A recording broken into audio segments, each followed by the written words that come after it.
We're not out there, one guy here and one guy there. It's a team game. I don't care who they have a tailback. I'm hurt, dog. Don't ask me if I'm all right. Hell no. Joaquin said dominate, and we not doing it. I put my heart in this, dog. Let's go, man.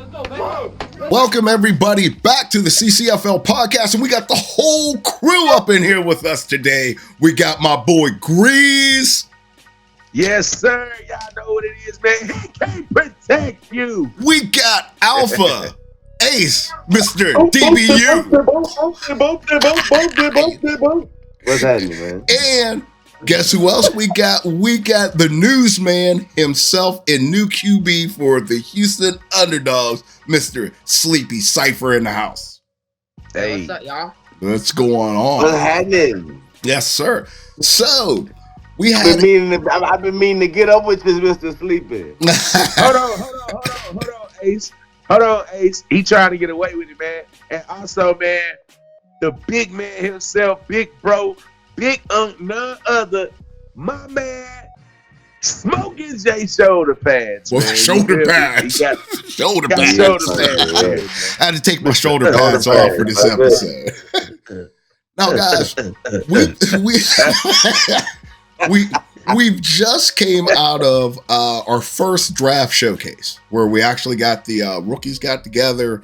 They got to show what they had, and we had to draft. And that's kind of what we want to open up with, because the draft was pretty intense. A lot of big names went. The first overall pick went to a new team, which is the Baltimore Kingsmen, which will be playing this season. And you know who they took at number one, don't y'all? Yeah. Dope Walker. Which was a surprising pick for me in my eyes. But yeah. Why is that? Yeah. Which was it? Why? I feel like there were some.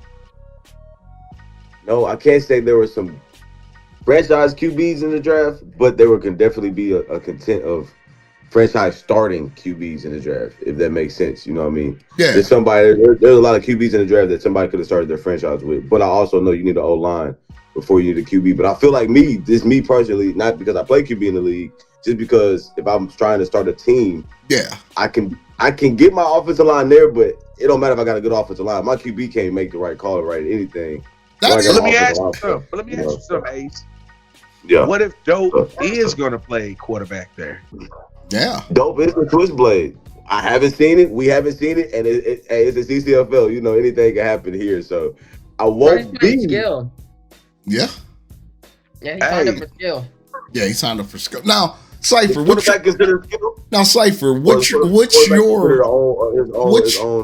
what I'm saying? Yeah, Cypher, what's your opinion on Dope Walker first overall? I think it's a good pick because Dope Walker got a lot of builds. Okay, and then the second pick overall, the Reapers took Kush Murder, which honestly, I'm not gonna lie, I don't even know what position he plays. Totally honest. Totally, I'm just being honest. No disrespect. I don't know what position he plays. He be out there in that secondary. Secondary? Okay, a skill player. Yeah. And then, guess who the Underdogs took? Big Scythe, nigga. Big Scythe. Big Scythe. Big Scythe. And Big Scythe. Cypher went top 3?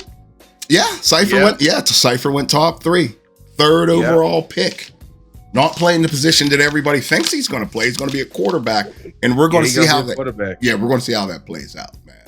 Because Cypher, you know it's not going to be going good for you if you hear Grease call you out on this podcast, because you know I will. Yeah, that's what it took to get Ace over. That's what it took to get Ace over the hump. I'm the greatest to ever exist, though. It was Ace's second time. It was Ace's second time winning his second level championship. And shout out to the Knights, by the way. Yeah, shout out to the Knights. They say I don't never show up no love, man. The Knights shout out to the Knights, man. What hump do we have to get over? The Knights are some bums. What hump? Like, what hump do you have to get over? The hump? In D2 preferably, because this is what y'all talking about. We have to get that's what got Ace over the hump. Well, we never had a bump in D2. I think what smokinjay is referring to Ace. I mean, and I understand that is your team. You are the quarterback, so you're gonna feel how you're gonna feel about what we say up here. But I have to put my reporter voice on, so I have to let you know this is serious. The hump that you guys had to get over was a mental hump, my brother. Yeah. It was a mental hump. There is a performance level that the league expects out of you guys, especially with you being the person that you are. And at that point in time, you guys were not living up to that performance level. Yeah. That's why we spoke on it the way we did. But kudos to you because you guys stepped it up. You let me know in the Discord plenty of times. Grease, we're waiting on the next podcast. Yeah. Now, you guys went up there, you got the chip. So now, hey. Ace, you know you my boy, right? Ace, no, wait. No. Ace, you my boy. No. Okay, I'll let you have it. What's my overall record now? What's my overall did you look at my career record? About 50, about 500. About 500. Ace froze up on us. See, now he's open for the shot. Okay, he's back. Now I'm back. Ace, I love you to death. You are a great leader. Yep. I want to see if you are a great winner at the highest level, and the highest level is D1. Can the great leader get it done on the highest stage in the league? What do you got? Y'all in D1 now, right? Yeah. Right? Yes. Yeah. So let me tell you something right now. Razor your best lineman, right? Nah. Oh, but you be bragging about him like he the best lineman over there. Because he's my rookie lineman and nobody expects him to do I got you. Well, I think all my linemen on the equal playing field. They all really. I'm telling you right now, man. When y'all gotta play Big Lulu now, man, your line better keep me away from you because I'm feeling like I'm feeling like I'm probably gonna have like 8 forced fumbles. Yeah. So you were like fools. I heard the news say you was hanging them up. So what happened? Oh man, you know I did not say that. I had to shake the league up, man. You know, a lot of people. You know, I had a couple of people from your team reach out trying to see if I needed some black and gold cleats, and I told them, "No, I was cool." You know what I'm saying? We definitely. Hey, anybody that said they was trying to leave the league, we definitely did hit them up and say, "Hey, you know what I'm saying? It's cool though, man. But we all know, man. Big Lulu always is where I'm gonna be at, man. Hey. But like I was telling you though, you need to talk to your line because I'm telling you, when y'all gotta play me, it's a whole problem, Ace. I'm telling you. You know, I have everybody out there like a pill popping animal. Now. We will. Hey, if I ever do get back in that backfield, if we ever do get back into a spread offense, but I don't feel like we'll get back to that. But if we do, I'm gonna have y'all tap dancing in the backfield. But I just have a question: what do y'all expect out of the Knights? I expect nothing but a playoff run for sure. Like I said, like Ace, like I said, I expect great leadership out of you.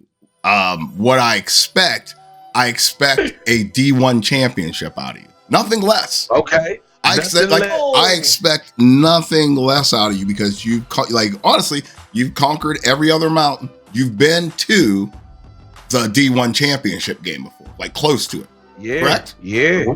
Okay. But you didn't get to win it. You've now won 2 D championships.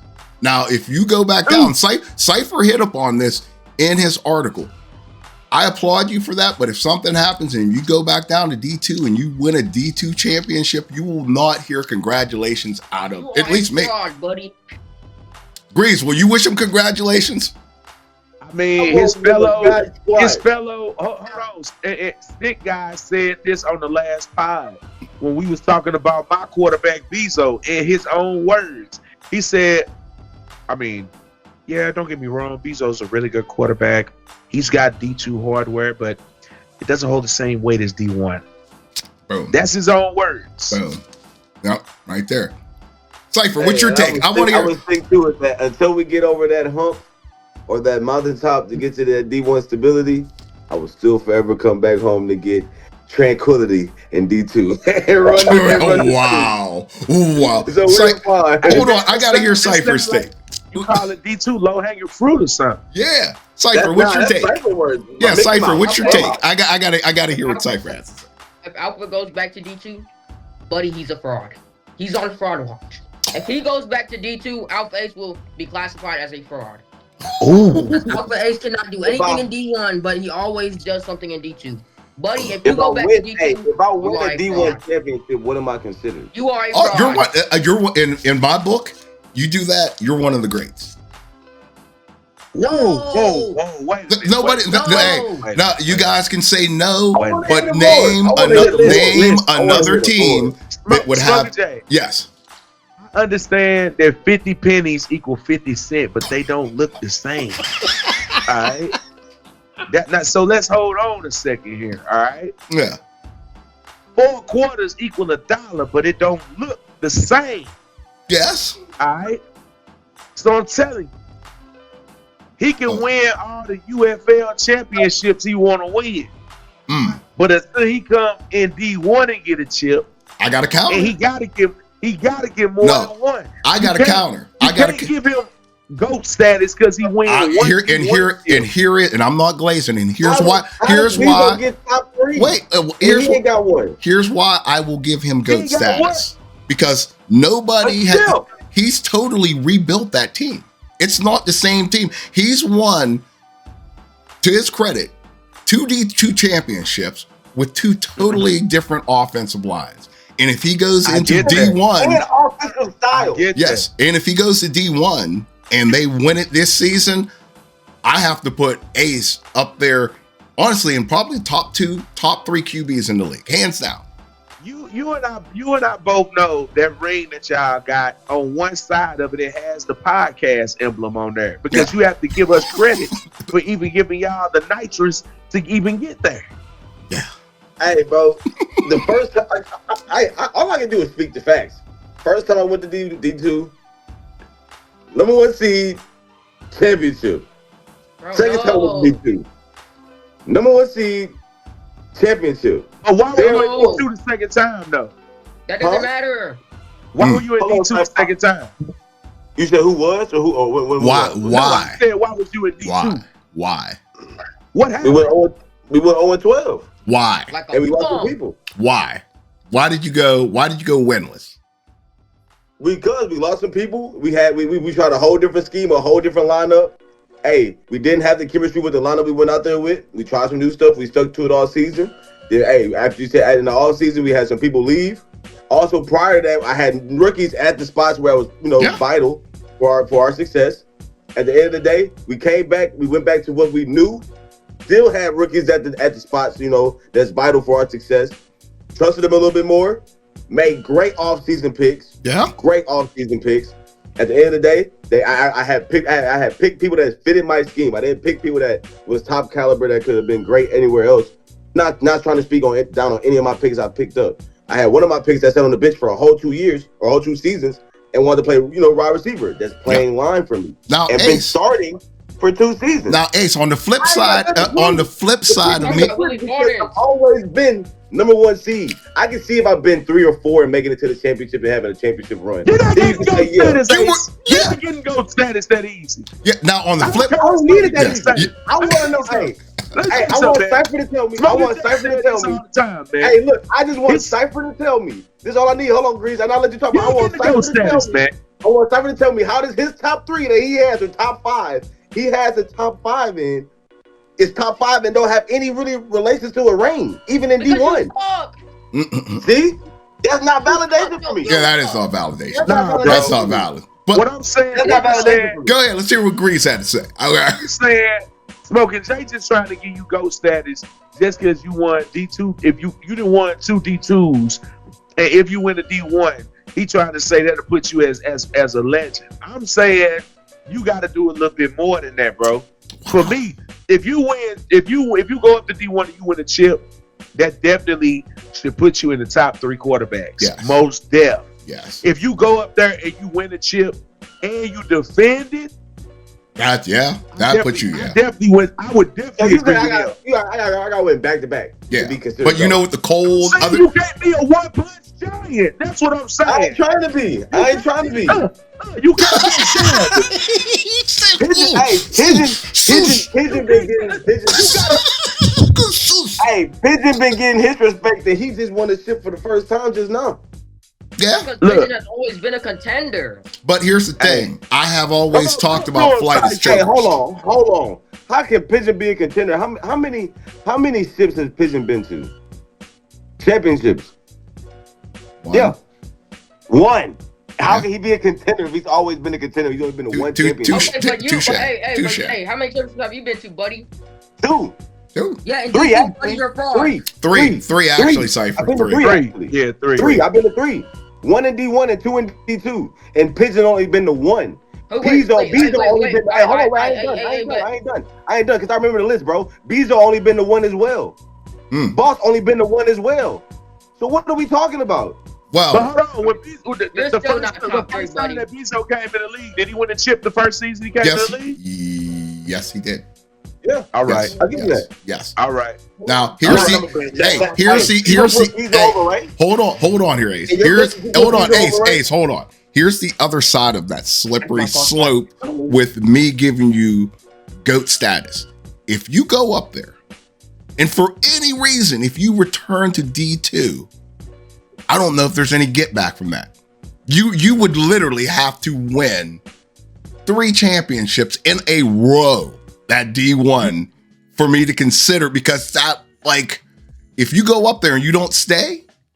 Hey, I'm gonna tell you right now, even though you light skinned, if that happens, you definitely would be Jameis Winston. Oh yeah, right up. Eating them. You would be Jameis Winston. If I had to make a prediction, bro, people ask me what I would do throughout the season, our team, bro. I don't see us going nothing less than 500, and I can see us being number 4 seed, number 3 seed, with about maybe going 8 and 4. Don't fall into the stick god trap. Smoking Jay. I'm being realistic. Playing blackjack right now. Ace literally sitting there with 16 in his hand. That's what he just did right there. We're gonna go 500. I know we're not gonna go anything less than 500, and we're probably gonna be between stop trying to be Steelers because y'all wearing their colors, Ace. Give me a real prediction, bro. Yes. You're playing it safe right now. Very safe. Safe right now. Like Ace. Ace. Yeah, come on. What's it gonna be? What is that? Step up. What's it gonna be? Hey, what's it really gonna be? Speak from your chest. We'll be 8 and 4. We'll be 8 and 4 sitting at number 3. Okay. Sure. All right. Well, we will revisit that. Now, and I only feel like we'll split a lot of games. I don't feel like we'll 2-0 people, and I don't feel like we'll get 2-0. I feel like we'll split a lot of series, and then we'll have to really see people in the playoffs and get a better look, and then we'll have to see, make it win when it counts. Okay. But honestly, I can say we'll be in the 3rd seed, sitting happily at like 8 and 4. Okay. Now I'm going to speed run because we kind of got sidetracked there through the rest of the draft, so everybody gets their flowers. Okay, the Bombers took Big Husky first round. Vipers took Void. Then the Raiders took Almighty J-Knock. Blackhawk took Senza of Aloha. Sounds like he should be a pirate. Lineman. He should be a pirate. That name, Senza of Aloha. We Sands, just so you know, we definitely wanted you to be a pirate. Bezo definitely wanted to draft you, man. But you know what I'm saying? We didn't get a chance to. It just would have made sense. Sands of Aloha. Yeah, it'd been a perfect Big Lulu. now the Locks took a lot of my picks got taken from underneath me. Yeah, now Sigma Male Gaming went to the Locks. The Misfits got Big Maca. PJ Big Bless. Maca, that's another one. Yeah, PJ's Bless went to the Cyclones. The Tritons picked up Mystic Tricks. Jay Boogie went to the Thunder. Payco ended up with the Phantoms. Amplify landed with the Buffs. Longhorns got, I think, actually a pretty decent QB. I saw a little bit of him today. Goofy Goof. Then the Hitman. Yeah, Goof is nice. Yeah, he is. And then the Hitman got the whole enchilada. The Knights got Rowdy Ray. I don't know, like, that's not too bad right there. Pirates got Shimmy. Almighty ended up with That Boy West, which is Boy Set. That Boy Set. My fault. We don't got Jay. Jay, remember, we don't got Shimmy. Oh, that's right. Yeah, that's right. Yeah, you guys don't have Yeah, Jimmy. we don't got Shimmy. And then Flight got Mac Daddy playing. Like, who did you guys pick up in place of Shimmy? Can't think of his name right now. Let me pull it up on. Because honestly, you know what? You know I keep it a bean all the time. We didn't ask him to pull up to the locker room. I don't know how many times he ain't never pull up. So I don't know. Hey, you know what's about to happen. You know what's about to happen. You're gonna dip back in the pool. Give me back the luau. So, who do you guys think actually won the draft? That is the question. Underdog. You want my person? No. I'm gonna get my take and then y'all can do y'all thing. I'm gonna be honest with y'all. I feel like who drafted Big Husky? Oh, you're talking about the Bombers. The Bombers got Big Husky and D Shiesty. The Bombers had a good draft. I want to say Flight. Let me tell y'all something. And you heard it here first. The fact that y'all let Most Hated Span drop that far down and let Flight pick him up is going to be the biggest mistake that everybody in the league made. I can agree. And I'm saying that because I have been in open runs with Most Hated, and he a good baller, dog. He's a legit good baller. I done seen him in the backfield. I done seen him come out the backfield. He played decent defense. Like, I was shocked that he fell that far down the flight. Yeah. That's my steal of the draft right there. Is him falling down the flight. I think the Vipers did pretty good. Like, people don't. Void is pretty good up and coming, and a guy that, believe it or not, Ace turned me on to is Quiet Boogie. So they got Quiet Boogie nice too. Not so much on the offensive side of the ball, from what I've heard, but on defense, they say yeah, dog. Yeah, so they got him and Void back there to build upon. Oh my goodness. A wild stick god has entered the building. Hey. So look, I will say to add on to the draft. Hey, my bad for the late appearance, y'all. Oh, it's okay. Oh, you good? What's up, Stick? It's all right, Stick. You be acting funny when we be in open runs too, like you don't know nobody because we ain't on the podcast. So for to add on to the draft, I think me personally, and it's gonna sound shocking to What up? When I played in the showcasing and in some of the open that's runs, not true. That's not true. I think he late. He got a little delay on. Yeah, he got a little bit of delay going on. I want to see if I want to catch him up. You want to catch up? Yeah, well, we go ahead. He should be able to catch up here in a second. All right. So it's to the point where it was like I played with a lot of these people in open runs throughout the off season. Mm-hmm. Misfits, bro. Macca, and things happen. If they're able to start them two into their lineup somehow, some way, and mix up just a little bit of their starting lineup, I'm not going to speak on who they should change out and who they should not. It's not my locker room to speak on. So, but from a scouting point, I know who should leave and who should not get out. But that's just me. I'm gonna keep that to myself. Hey man, no, Ace, that ain't how we do it here, man. No, yeah, exactly. Ace trying to dodge. You want to know what's up, man? Okay, man. Yeah. Now let's see. Hold on. Let's see Stick. Since I want to hear Stick's opinion, since he's here. Stick, you caught up now? A little bit of. Who do you think won the draft? He's had now. We can't hear you. Yeah, Stick. Stick got everybody. He's having a little bit of tech. Yeah, you have a little bit right of tech problems. Alrighty. Back to Ace, man. While Stick gets those technical difficulties underway. Ace, don't duck it, Ace. Don't try to move around it. The community needs to know, man. This is why they're here. They're waiting on the pod every single week because we keep it a bean. Yes. Come on. So if I'm not mistaken, over there they got Pharaoh at QB. Yeah. They got Russ Bust at running back. Yep. They got Pharaoh. They got Cozy and Unk at the receivers. Where has Russ Bust been? Hey, let me get. Hey, hold on. We gonna get there. We gonna get there, right? On their line, they got Gucci, Henny, And who else? Who's that other lineman over there? I don't know that third lineman. Let me see. Let me see if I can. Who they It's third lineman?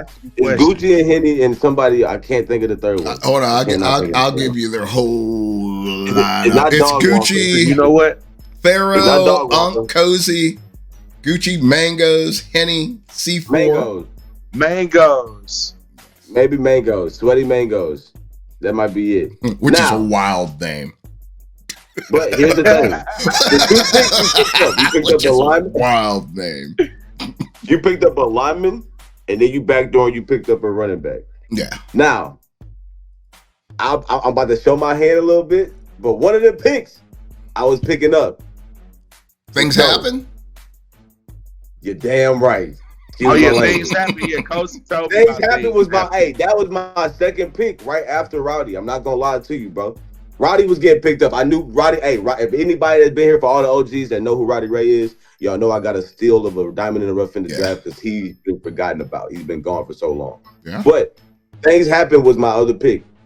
Kid you not, he was my other pick. So for that, I feel like if they could put them in, I would put things happen in over rush bus. Let that rookie work. Feed the beast. He's hungry. He's good. He's great on defense. Probably one of the best rookie linebackers, even a rookie running back DB. Yeah. Like I can see that have picked up a lot of the tendencies already on the game. That's really good. Macca as well. No offense to Sweaty Mangoes, but if you put Macca on there with Gucci and Henny, you now a top tier D1 on paper, D1 caliber team. As long as you can get things happen up to speed. Because I think Macca gonna pick it up a little bit faster because he played with a lot of D1 talent. But if things happen can pick up the speed of D1 and D2, they may get themselves back up. If they can keep everybody happy and keep a locker room. Now, an honest question here: from what division do you think is going to be the toughest? We're not looking at talent, but just as far as the margin of talent. Do you think the most competitive division is going to be D1, D2, or D3? Let's see if Stick. Yeah, we can. Let's hear Stick. He just got here. Good. Let's go. Yeah, my bad. Also on the draft thing, by the way, I think Grease nailed it. Sorry about the technical difficulties. Grease nailed it. Big Husky's a steal of the draft. That's an unbelievable. If I was going for a deeper cut, the Reapers get Kush Murda. I played with Kush Murda quite a bit in open runs. We ran like all night. He's a very, very, very solid offensive lineman. That was a great pickup. You answered the question. Remember, he answered the question. I didn't know who Kush Murda was. Yeah. He's I didn't know who the heck he was. I ain't gonna lie. So he's in open runs. He's a solid lineman. As far as the margin for error, it's probably D2, right? I mean, D2 even last year, the Knights were, I think, they're competitive at the D1 level, and then at D2 there wasn't a huge difference between the top of D2 and the bottom of D2. You know what I mean? Yeah, there's a lot, like the gap is a lot smaller in D2. In D1, the gap is pretty big. In D3, the gap seems pretty big. In D2, it was tight. I think that the skill level of D2 is catching up. Yeah, because you got right now you got the Tritons, the Thunder, the Locks, the Inferno, Misfits, Buffs. Don't even get me going there. The Headman, and LA Bully Ball. I mean, that's a pretty tight division because there's like three of those teams right there they were in the hunt last season. If the Misfits make the adjustments I said, they were probably winning that division, hands down. I mean, let's be honest. Let's be honest. If we, it's two things I want to address. Since you brought that up, I was talking to the Rook on our team today, and the Rook was like, Greaves, on paper, the Misfits look amazing. They've got all the components that you need for a team on paper. Yeah, they do. You know what I'm saying? And I can say that because I played with Cozy, I played with Pharaoh. We've been playing for a while, and I think it's true that they're like just one scheme away from like really being that dominant team in D1. What, the Misfits? But I want to bring Yes, Smoking Jay. Yeah. Listen to me, man. No, their chemistry is Listen. all out of whack. Hey, let them cook. Let them cook. Okay, Let I'm them sorry. cook. Let them cook. Listen. Because I peep the vision in the Misfits. Like, check me out, Smoking Jay. When I say just hear me out on this. Gotcha. The Misfits are almost equivalent to the Baltimore Ravens in real life since they got their colors. And the reason I say that is because do y'all remember like at one point when they didn't have like strong quarterback presence in Baltimore, Yeah. they was reliant on the running backs and the defense. Yeah. I just asked Ace. Loss. Yep, Stick. I just asked Ace, where's Russ Bus? I remember when Russ Bus was really, I saw his name all the time. Yeah. Could it be that? It was a lot of weight on Pharaoh's shoulders, and they became one-dimensional because the running game wasn't there no more? Because you got Cozy and you got Unk out there. Yeah. He fumbles too much. But like, he has no ball security at all. but the question is, the question That's is, I think that the Misfits had a better continuity about their team, and no disrespect prior to Unk. They were always in the mix. They constantly gave most hated fits. They gave the Devils fits. They were competitive. With PJ is blessed. Yes. No, never mind. No, PJ blessed left this season. Omni. Oh yeah, Omni. Yes. Omni was a misfit. Yep. Yeah, Omni was their running back. He was really Omni good. Omni and Fade. Oh, that's what I mean. That's right. They had a very good chemistry that gave teams fits. Like nobody just came and like it was a 5-game fight whenever you played Misfits. It was. And maybe, you know, maybe it's a period of adjustment because, you know what I mean, they have to get, and sometimes D2 is the best place to go and like really kind of figure it out. Hey, it would be a great way to, if I was still in D2, it would be a great thing to see if I could still run D2 with the Misfits being there. But hey, I ain't got to worry about that no more. So are we saying that the Misfits are going to You got to stay in D1. Stay there? I am. We're going to figure it out. Is that what you're saying, Ace? Do you feel like the Misfits can run D2? Yes, I think so for sure. But here's it's big to say that I think their problem is that they have too many. It's like Shaq and Kobe and LeBron all on the team. I'm gonna say that in a basketball standing, but in football, you got it's too many. It's too many Bulls. You got Shaq, you got Shaq and Gucci. You got LeBron and fucking excuse my language, but you got Bron and goddamn and and then you got and you got really if you want to add Farrell, you gonna add a Kyrie because Farrell acts like Kyrie, but you got Kobe with Kobe. You know what I'm saying? Kobe being Kobe, you got Unk being LeBron, and you got Kobe, you got Gucci being Shaq. So it's like, and now you added that other threat. Don't get no disrespect to Fade, no disrespect to Omni. Omni was a bigger threat than Russ Bus. Fade was not a bigger threat than Unk. If you want to make that sense, you want to make that make sense. You lost one to give one. Yeah. You lost one to give one. So at the end of the day, but you added a different threat, like Grease to say, you added a different threat to put more pressure on Fade, or not Fade, Pharaoh, to feed the rock to everybody now. Everybody got to touch the ball on that offense, and we all know that. If don't get his touches, he gonna feel away. If Coach don't get his touches, he gonna feel away. So at the end of the day, hey Pharaoh, what you gonna do to control the locker to be like, hey bro, everybody ain't gonna be able to touch it all the time, or hey, sometimes in the moment that you want to touch it, I gotta do it. Yeah, I think that's what the problem was with Pharaoh. What was going on, Jay? It was for me. I think it was the locker room. Ace just nailed it right there. Like I agree. You got two ball dominant receivers over there.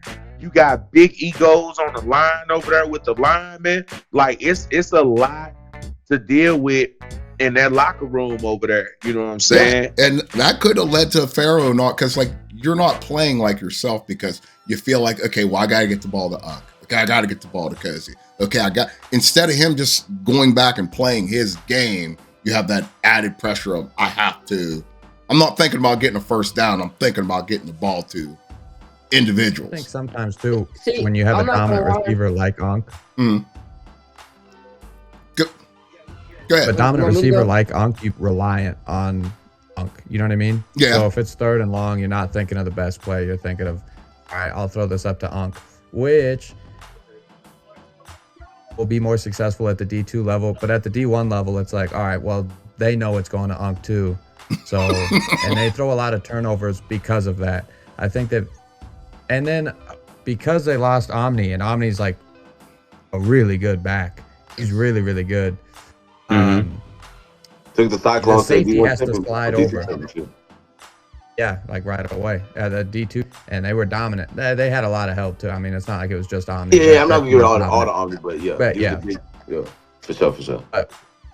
You know, the safety would slide over to stop the fade ball. That's really the only way to stop it. Now you have a light box. Your running back is probably going to be one-on-one with the linebacker, and if he makes him miss, boom, you got a touchdown. Yeah. So it makes the defense think.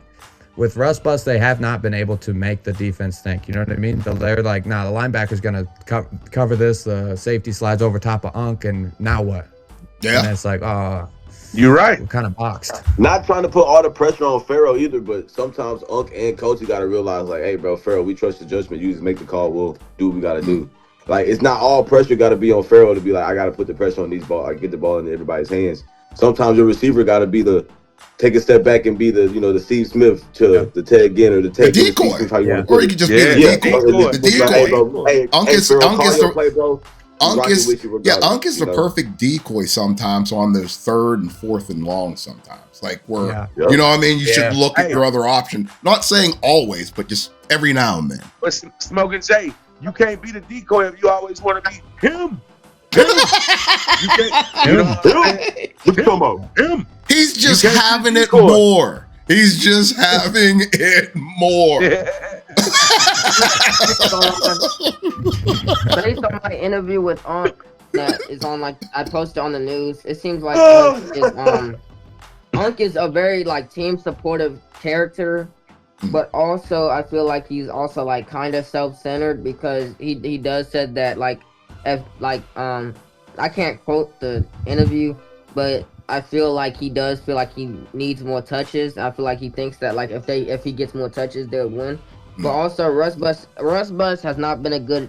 He's been a good running back, but I mean, all the positive games, you know, you lose them once you fumble, and he has sucked at ball security. Fair. Yeah. Like, he fumbles a lot, and you know, sometimes Pharaoh, you know, forces reads. So, you know, Unk is asking for the ball. Yeah, I was about to go back to that. Yeah. Don't you want that from your receiver? Yeah, but you can't get that. Yeah, what you know, bro. Thank you, Grease. You can't get that from him and Cozy on the left. Yeah. And that's fair. Because Cozy's like that too. He wide receiver one. Yeah.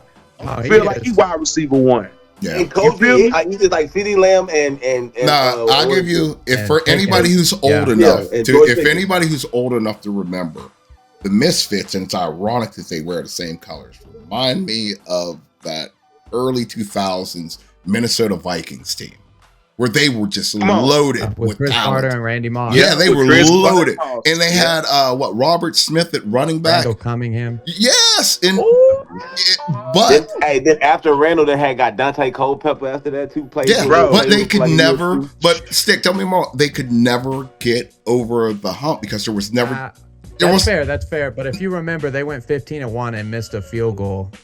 Otherwise, they probably have a ring over the Broncos. I mean, but they didn't. But that's just, you know what I mean? That's just how fate happens. They end up playing, you end up playing the Falcons in the Super Bowl, so. I ain't gonna do it.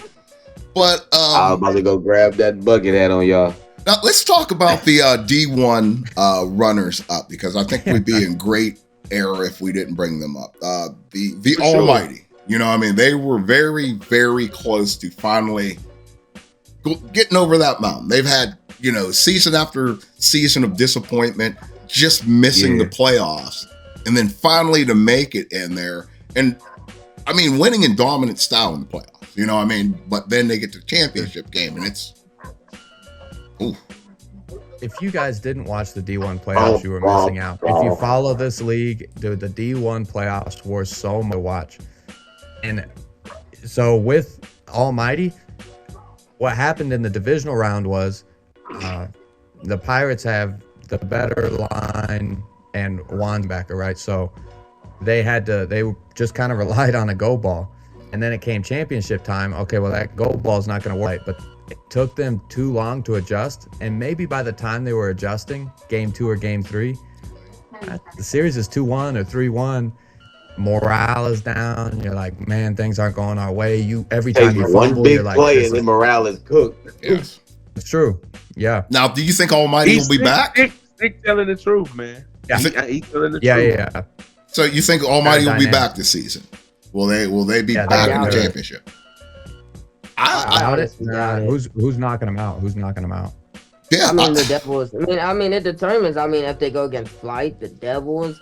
If they because No. If they, I'm including you in the playoffs, just so we're clear. Oh, me? I think Yeah. you're a D1 playoff team. Yeah, of course. I think you're a D1 playoff team. I'm about to say, because I'm damn so knocking anybody that I need to knock off. I think the Pirates might be the only one that's going to stay up there, but the Devils, that's why I say the Devils going to probably be number 2. I'm going to be sitting at 3. Well, but So, here's the thing. it'll be- I look at the landscape. Flight, I look at the landscape. Okay, Okay, we know Flight's going to do what Flight's going to do. Okay, they're going to be 4 right behind we me. know that So, Tri-State's going to do what Tri-State does. Okay, the number question 2 right marks. above me. Okay, here's my question marks in D1. Those are the 2 teams right there that I know that they're going to do what they're going to do. Honolulu Pirates. I got to see what are they going to do. Austin They're gonna be sitting Almighty. at number 1. I'll give How them are that. they? How are they going to respond? Meaning the Phantoms are in like right now they're in rebuild state. Longhorns, lots of improvement. Lots of For them improvement. from D1. Yeah. Hey, don't sleep on the Phantoms, bro. I like I was about to say, I feel like they had the sleeper draft like room. See, They and had here's the sleeper thing with draft, you, like, Ace. that Here's the was thing great. with your team. Okay, and this is what I'm worried about with you guys. If you don't hit the ground running, the track record is either you're going to be at the bottom of D1 or you are returning to D2. Nobody has got out of that cycle. Lots of teams have won championships in D2 and they go up to D1 and they hover around the bottom or No. Like I always, now y'all know me. I've been the same way since I hit the Discord. Been the same way since I've been on this podcast. I go back to the facts. We've been at this point where we have hit D2, came back up with a different set of people, but came back up to D1. Had a rough first 2 days, first 2 weeks or first 4 weeks of the season. I think we ended up being 1-3. yeah.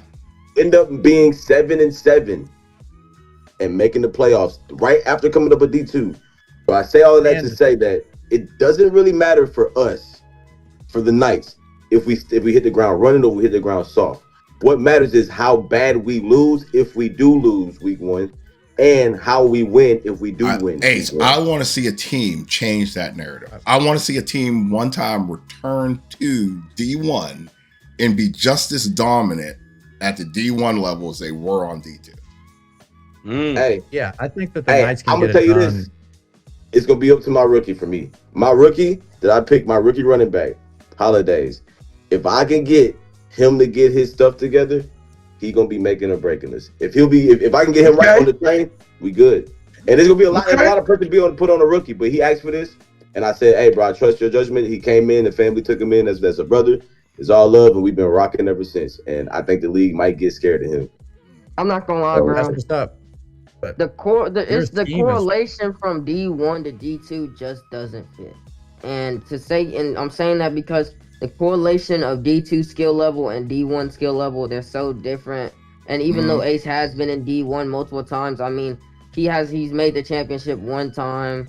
Well, here's Then the next time he went 0-12. So I mean, hey Cypher, I no disrespect, hold on, Ace, no disrespect, but on this panel, I'm dealing with individuals who have experience in both D1 and D2.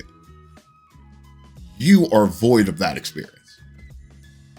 I don't know if you can. I don't know if you're really the authority to talk about what's going on at D2 because you haven't played it. Now, but you can obviously tell from the skill level. I mean, like as you can like it's kind of obvious that D1 is miles better than D2. I wouldn't say miles. Hold on, Jay. But check me out. I'm glad we're talking about this because I didn't say nothing then, but I'm gonna say something now. My man, that's the clip had the gall to come out and say that D3 is pretty much better than D1. He said that he felt like D1 was watered hot take. down, and definitely a hot take. It was watered down, and that, the comp really wasn't there. He also feels like he's the best lineman in the game, and I mean he's the best player in the league, period. Yeah. And he feels like his team can pretty much wash the floor with everybody in D1. I'm just waiting to see it. I mean, I don't know if anybody else in D1 got offended by it, but guess what? For him. I don't mind saying, hey, that's a clip. Big Lulu and them didn't like it. I don't mind saying that. Yeah. Because, hey, that's just how we feel. But I'm finna let this go, Jay. But I just want to say that to say this. D1, I don't think anybody should be talking that way about us or feel that way about us. Anybody that's in D1, I don't care if you're my rival. Hey, Flight, how y'all doing? I don't care if it's Austin Almighty. You know what I'm saying? But, hey, all of us need to be playing ball this season. Yeah. Because it's crazy work to me that D3, and it's no disrespect to nobody in D3, but that D3 is saying, hey, we'll wipe the floor with D1. D1 really ain't D1 no more. I'm telling you right now, Ace. I'm telling you right now. Yeah. I did not co-sign that. I am currently have 40 forced fumbles this season. See what y'all done started. See what y'all done started. It made me feel. He can't protect you. Yeah, that was a wild wide receiver. What's that stick? You know what I mean? I think the difference between D3 and D2 is wide receiver. The wide receivers at D2 are a lot better than they are at D3. The difference between D2 and D1 is running back and quarterback. The quarterbacks are a lot better, and the running backs are a lot better at D1. Wait, what about the line? I'm just responding mostly to the line. Give the line. It's pretty gradual. Well, I'm talking about D1 linemen. D-line, like D-line. Well, that's what I'm saying. The line is gradual, right? So D2 is that. All that from me, that's crazy. Look, line at D2 is better than the line at D1 is better than D2. But I think that generally speaking, there's not like a huge difference. There are like there are a few standouts in D1 as there are a few standouts in D2. I don't think that that's the biggest difference between D2 and D1. The biggest difference is quarterback and running back. So when we were talking about the Knights, like, can they not like stay in there? The reason that, so one of the reasons that I think that they could, and that I picked them to be a playoff team, is because there's like scheme is not like super dissimilar from the Devils, and certainly early, and Ace, you can speak to this. I think early in the season, that scheme was kind of getting worked out. Like the Kings were getting worked out, even late into the regular season when you guys were playing us. 100%. That scheme wasn't, I don't think, fully developed. Man, hit the playoff team with money. I mean, I don't know how many drives you got stopped. It wasn't much. You rolled through the playoffs with that scheme. And that scheme is not very different from the Devils, and so we know that scheme can work. So that's why I kind of think that if that running back holds water, they're a playoff team. They're gonna look like the Devils. Yeah, it's crazy that Sticks said that. That's why I was gonna ask Cypher the same thing and be like, I mean, granted you can say anything about the QB and about the team, but it's a copycat league. You can say I just really mixed kind of two schemes together. I'm not gonna say what the second scheme of my scheme is to mix up, but I definitely did take a part of the Devil scheme and put it mixed up with a part of another scheme, and I just kind of made it into the worked nice Alpha Ace Knight scheme. You feel me? Yeah, appreciate it. You know, so it is. I will agree that we did. It was getting the Kings worked out. Wow. It was definitely getting the Kings worked out in the beginning of the season. We felt comfortable when we played against Inferno, but Inferno had a piece that we didn't see all season that we had to make different adjustments for. So, and that what made us came out with more of the second scheme instead of the Devil scheme against them. So they seen more of it that nobody really could see because nobody really stopped the Devil scheme. So okay, now I'm getting ready to throw a hand grenade in this whole conversation. I'm not responsible for where this thing lands at. Okay, with all the teams that we have right now, as we prepare to transition to a larger scale of football, what team is going to have success when they're no longer playing sevens anymore? And now it really breaks down to true football knowledge on both sides of the ball. Hey, man. What team is going to survive that transition? Because there's some I'm not afraid to call out. There's a couple teams that I know that they are going to just wilt. They're going to melt away like snow, like snow in a hot sun. I'm gonna say, Jay, and again, somebody gonna be like, whatever, Grease, that's your team, but I'm gonna say we're gonna be fine only for the simple fact that a lot of people on my team played football in real life.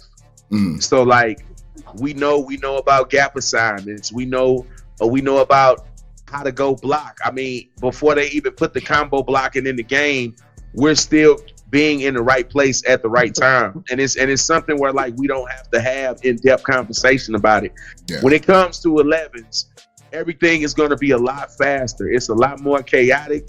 You're not going to have a lot of time to do a lot of hand holding. I think that's the real big difference between D1, D2, and D3. Well, here's the thing. I was watching Ace was we were watching some film on it, and it's inherent that like Ace was tearing him up because like you could just tell he knows what's going on that stage. There's a lot of guys still running around doing that man stuff, and like a lot of DBs looked absolutely terrible. They don't know how to play zone. All they know is man. All they know is man. The only reason why I disagree with the Honolulu Pirates, bro, y'all DBs have not shown anything. Like y'all, like I'm sorry, but like y'all DBs have not like every single time like something. I can agree with him. I can agree with him.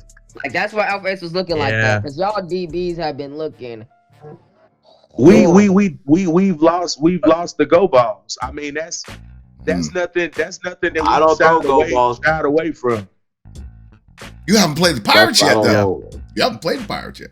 That's why Cypher said I was looking like that. I was trying to see what he was getting at with that. That's why I was looking like how I was looking because I guess I had bad DBs on the field. Now, Ace, we lost the go ball. Like Stick even brought it up, bro. Like I don't have no problem talking about my team, whether we shining or we dying. I ain't got no problem with it because we gonna stay on the ship regardless. You feel me? Yeah. So I'm telling you, when we lost to Almighty, we didn't lose because of D-Rose. We didn't lose because of Krillin. But Ray did make a comment today that's true. Krillin has one of the quickest releases out of all the quarterbacks. And Stick will tell y'all, if you go back and look at that series, you can go to my Twitch. When we lost those games to Almighty, it's legit because they took me and the rest of the line, me, Oopsie, and Vine out of it. Yeah. As soon as they hiked the ball, they threw the ball up. It was just a shame because it was a shame because I mean he couldn't do anything. The DBs were one-on-one. They lost their one-on-one goal balls, and it wasn't like he lost like one or two one-on-one goal balls. It was all 15 points. Exactly. That one-on-one. Come on, Stick. So like, if you want to talk about my DBs, bro, I'm not gonna sit up here and let you act like my DBs are just garbage. But I will say that. What have I talked with them about? We've worked on positioning in the offseason.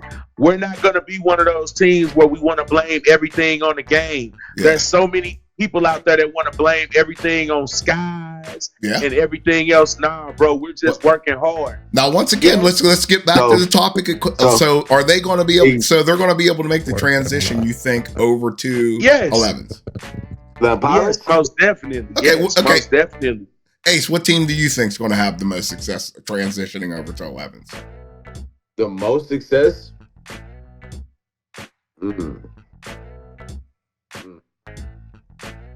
I mean, you would expect. I'm just throwing my thoughts out there. Because I think number one, I think you throw divisions right out the window. Like any thought that anybody has about divisions is out the window when we go to 11. I am. You would expect just in the standing we're in, you would expect it would be the Devils, you know, with who they have on their team, especially the pedigree of what he comes from as well. You would think that, you feel me? And it's no disrespect to Ray at all and the Devils, you know what I'm saying? I don't feel with their package that they have and the picks that they made, if I'm not mistaken, they went offensive line. No, they ain't pick anybody. They ain't pick anybody. Oh yeah, I forgot. Yeah, they came with their same 10 they have. So they don't have, you know, for their core. Going into when we do have 11s, you'll have to draft one more, of course, to be a starter. Depending on who that person is depending on if they have the strength to do what they normally have done in 7. It's because it's going to be to complement what they already have. It's going to have to be another lineman and a solid fullback. Somebody to take Solid the place running back. of what Clip was doing. I think, bro, and it's crazy. Or that hybrid, I have like two fullback, teams. tight end. I have two teams. I'm gonna get a whole bunch of crazy feedback in this chat when I say this, what I'm about to say, but it's okay because I've been watching this league, and I know ball about this league. Flight will have probably one of the best successes with how they look and how they built their roster, especially with most spin Finn that got picked up, or most hated spin that got picked up. I just said that, man. Or picked up in the draft. He's literally a switchblade for them. That he had to have, because Pigeon has everybody where he wants them to be already. When they come in 11s, they need to really just bring another solid lineman for them because they lost Dope Walker. So they bring another solid lineman for them. They have their starting core 11. So are they just going to be a mini Devils team? No, they're going to be a whole different, because you got to think about how they got a West Coast offense though. Yeah. Exactly. He's going to be double gun, sidecar left, sidecar right. And we about to work it nickel and dime you, and we're gonna probably throw a couple routes deep too. Here's another team. Hear me out. If they can figure out their QB, this is the sleeper of everything. That's why you say you throw divisions out of it. If they can figure out their QB position and their QB issues, Bully Ball can also have great success. I knew you was gonna say that. I knew you was gonna say that. I knew it. I'll be 100, bro. Bully Ball has a great structure of like core members. Yeah, and they do. Players. They just never could get the QB situation figured out, bro. Now, just remember, we're talking 11s, which is a much different monster than 7s. Yes. Like Stick, what do you think? You got to think about how they have. Look at their roster. Look at their roster, Jay. You tell me if I'm lying. And I'm going off the roster and what they have. Look at the roster, and you just whenever you get time, you let me know. Be like, I feel like you were bullshitting, Ace, or I feel like you were telling some real true facts. I'm telling you right now, and that's taking me being unbiased about myself, because I definitely do feel like my team will have great success with my already 10 I have. Great success. Great. I have every piece I need right now. I'm just adding another skill threat when I get my 11th person. Okay. I feel like I'll have. All right. Enough with the Ace show now. On the Sticks. Just saying. So I think that we touched on the DB side of the ball. So this is what we'll see as the big skill gap going into 11s. It's, in 7s, the attack horizontal easier. So because of that, you don't have to rely on timing. Like there aren't timing routes thrown in 7. There just aren't. Like you don't throw a pop route, you don't throw a dig. When y'all must have watched nice playing football. 11. All right.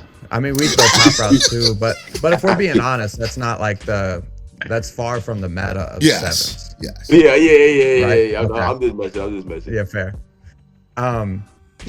So I think Flight is going to have one of the easier transitions because they kind of do throw timing routes. I would say not very much, but nobody right now throws it very much.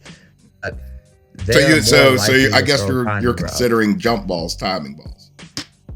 No. Flight does more than just throw jump balls. That's not even fair. Hey. I'm thinking like they coming for like a Jay, nice boy. post route, like a genuine post route, a genuine corner route. Yeah. That the best throw of the playoffs, everybody was saying, was that corner route. Was it to? I think it was the corner route to KJ from Pigeon. Yes. And because everybody was like, "Oh my God, we never see that." That was, you know what I mean? So that I think can transition to 11s. The go balls less so because. But here's the thing: does Pigeon like what we're all missing here? Does Pigeon know how to read defenses? Yes, he's one of the best quarterbacks. Yeah, Cypher. That's very good. Cypher reading defenses in 7s. It like you're not nobody's reading man. Like you do not just read man coverage. Like when things start getting sophisticated in cover 3, and then you got mixed coverages where they're man on one side and zone on the other. Okay, but in ESG football, in the video game of ESG football, I have not seen anyone play perfect coverage yet. Cypher, you're watching everybody play man coverage. Man, yeah. Everybody running cover 0, bro. Some teams, no, I'm talking about in 11s. When we tested 11s, did you see anyone that ran perfect zone? No, because I saw me and Ace watched it. Coordinated teams. Yeah, I watched Ace, and you could see out of the defensive backfield, a couple people knew what they were doing, and they stayed in their zones, and then you watch the other half that were still caught up in sevens, chasing people across the field. And I don't think, and here's what it is. For a quarterback, if you don't know what you're looking at, pre-snap, checking where the safety's going, you're not going to know the correct area to go with the ball. And by the time you make your read, somebody's going to be in your face. Mm-hmm. I feel like, because everybody's saying is everybody is going to struggle with that. Like everybody's going to be like, so 11s is going to be like, there's going to be a difference. The same way there was when 7s, like the meta plays weren't out right away in 7s. Yeah. It took a little bit. The same thing's going to come with 11s. I think one of the things that you're kind of discounting is in 11s, at least from what I saw, the quarterbacks have way more time. Even with blitzes coming, you blockers can slide the way that you want. But you want to know why? So, me and Ace watched it today. One of the proclaimed best players in the game, Fuego, he had an opportunity if he followed his assignment, because when you get into 11s, it's alignment and assignment. Fuego actively took himself out of a play doing 7 stuff. And there's a lot of people that are going to continue that trend. Because it's gap assignment. It's alignment and assignment if you go where you're supposed to do. But if you're doing that silly stuff you do in 7s where you got 2 guys inching and they're like one over top each other and you got 2 guys in one gap and you got somebody, you got get blew up. A quarterback's going to have a field day back there. I'd be happy to see people doing that. And that's going to translate to me having more time in the pocket. What I'll be scared of is people attacking the gaps they're supposed to on a defense, because sooner or later that heat's going to get to me. Them delayed blitzes are going to get to me. You know, and with Ray's talking about you bringing the vision code and all that, I don't see too many quarterbacks, and once again, I'm not glazing, outside of Ace. I watched Ace dissect a defense with guys not knowing what they're doing. I see Ray do the same thing. And there's other quarterbacks out there that people are sleeping on that don't appear that good in 7s that are going to turn it up in 11s. Guaranteed. And we got precision pass coming too. Yes. I'll say you forgetting about Bummy. Bummy blew out Ray's team 47-3. When I played with his team, get into the ball.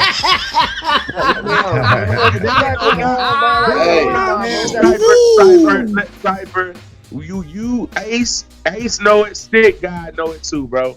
And this ain't no disrespect to Bummy, but I said this last time, I feel the same way about Bummy, the same way I feel about Ray, bro. They're gonna have the ball in their hand 95% of the time, bro.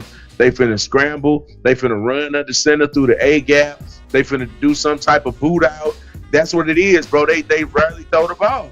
So that's why I said, was he throwing the ball? Like if because I'm gonna tell you, bro. Were you on Bummy team when they played us? When y'all finally played some real comp? Yeah, bro. No, that don't even count, bro, because you know it bugged. Because we're gonna take our ET3, and it was second half. Yeah, oh my God, this guy stinks. Hey, that's all I gotta say, bro. Hey, I win a total of 5-2 all Black weekend for 11s, bro. And I remember, specifically, and I ain't gonna speak too much of what happens in the Discord, but I remember specifically we had said that y'all don't call timeouts, it bugs it up. We went up 14-0. Bro, it was at 3 seconds. Wait a minute. It was had 3 seconds. They had 3 seconds before halftime. And the boys called a timeout and bugged the game. So all I know, man, is that after that, boys got off. We wasn't able to play them. Yeah. It's not like. It's different. I played line, and I was just like observing what people do, and I saw a lot of bad tendencies that were 100% Madden carrier. And you combine that with 7's tendencies, and it just makes for a disaster. Like wide receivers not running routes, which doesn't matter when everybody's running man. But like once you get into Yeah. Once somebody steps it up to that next level where they're bringing an actual scheme and an actual scheme on defense, that stuff it's just not going to work. It's not going to work at all. You know who performed actually really well in 11s when I played with him was Josh. The Buffs. From the Buffs? I think he's got to turn it up in 11. Yep. He played, I'm telling you, he played significantly better. His reads were tough. Everybody was kind of brand new and we're, still working the kinks out. But what was impressive was he was really good in the pop, which is something that, what you're talking about is like, what's going to be the big difference between 7s and 11s? You're talking about reading defenses. I think that'll come a lot quicker than you think. I think that it'll come pretty quick. I don't think so, because you got to think there's guys in the like actual NFL, real quarterbacks that still don't know how to read. There's going to be a lot of guys who are just going to be one read quarterbacks. Like when we go to 11s. Yeah, you're assuming that we're going to have like Bill Belichick going to be pre-snap rotations. Like, oh my God. And I don't think we're going to see a lot of that. Certainly not early on. Bro, you're looking at one of them right now. You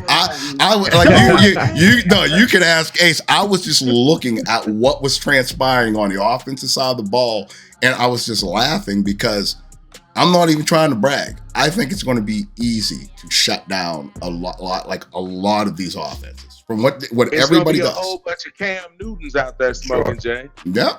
Yeah. What do you mean? Cam Newton's great. Yeah. Cypher. He was great for 1 year. Oh, hey, Jay and Ace is stick. Let me go into my reporter mode again. Hold on. Cypher. I know you might not know this because you're a little young, but let me explain something to you about Cam Newton, my guy. I'm Panthers fan, I'm not saying Cam Newton is a bad quarterback, but I need you to understand something about Cam Newton.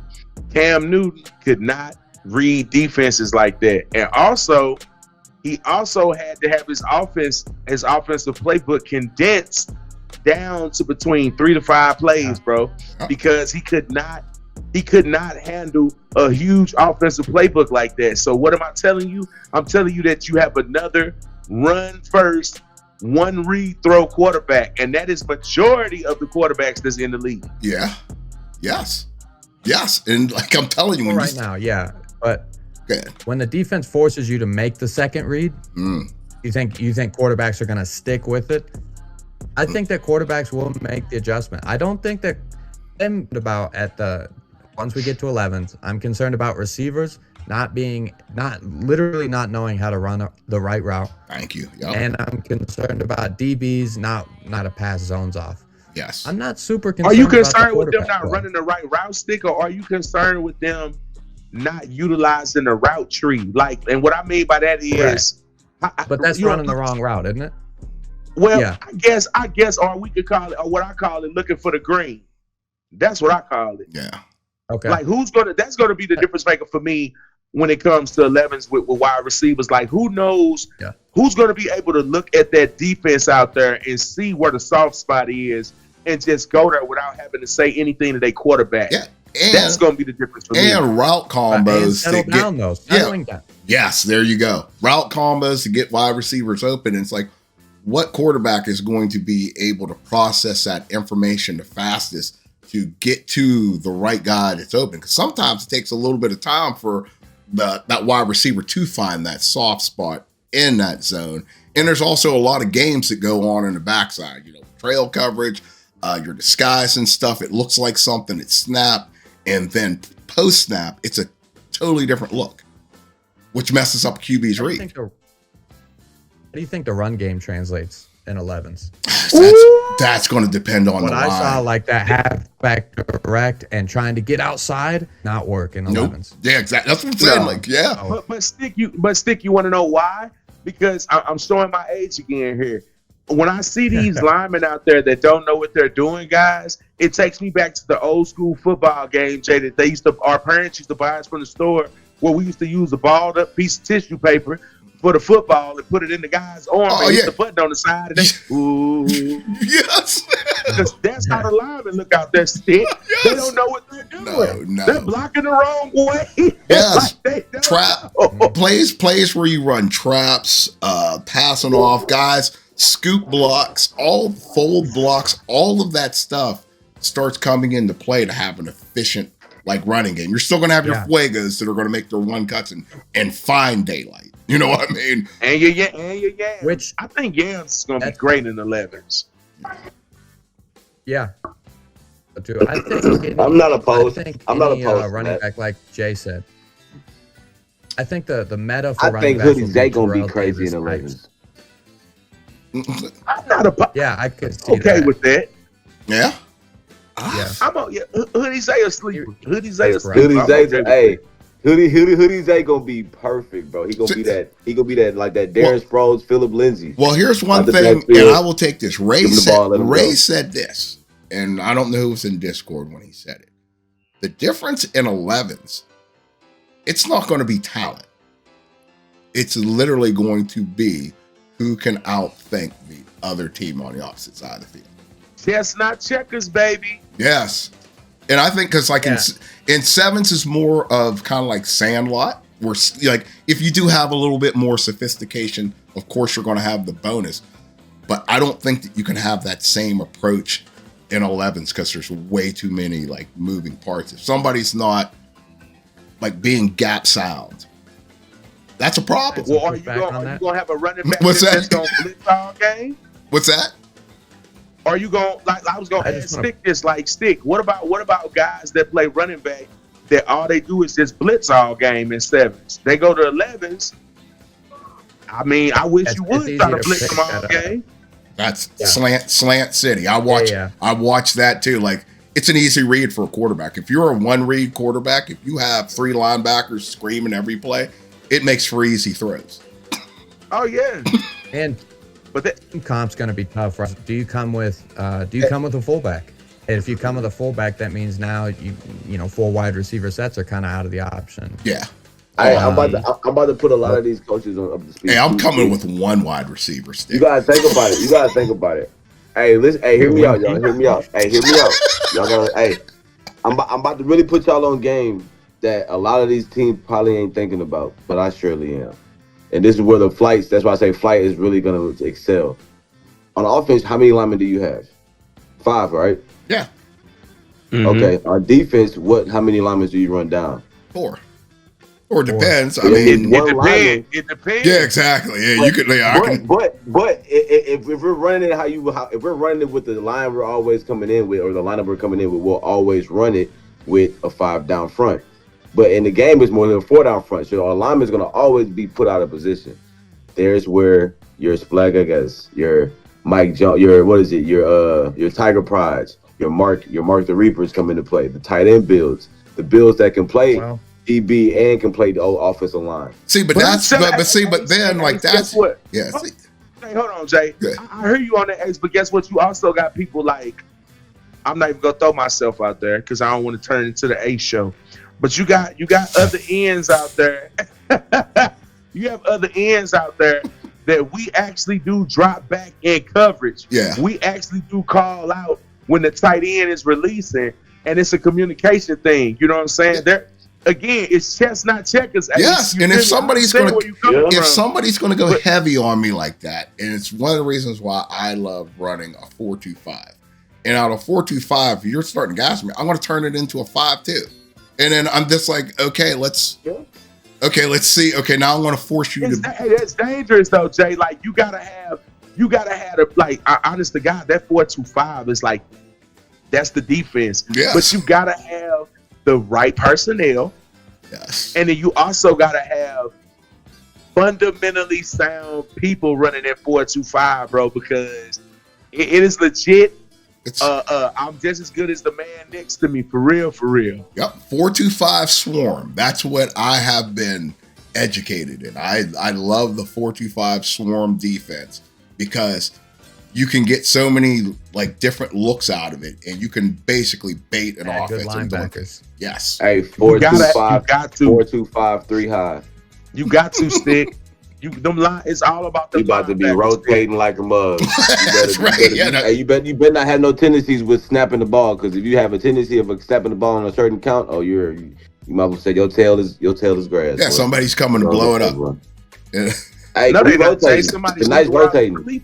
We may show cover 3 and may be in cover 6. We may show cover 3 and cover 4, cover 3 and be. Hey, it's always gonna be base cover 3, but we are rotating before that snap of the ball. So you better have a unorthodox tendency to count the snap the ball, because if you got a regular snap count, Yeah, I'm 4, just 5 looking- seconds, even Yeah, I'm so much looking forward to 11th just to see, because like I agree with Stick that like the more people play, their play style is going to like evolve. Like there's things that like, we're just saying this all just right out the gate, but over time, people are going to honestly start to adapt, figure things out, watch film, and the great thing about it is you'll be able to look at what a team runs on Sunday or Saturday.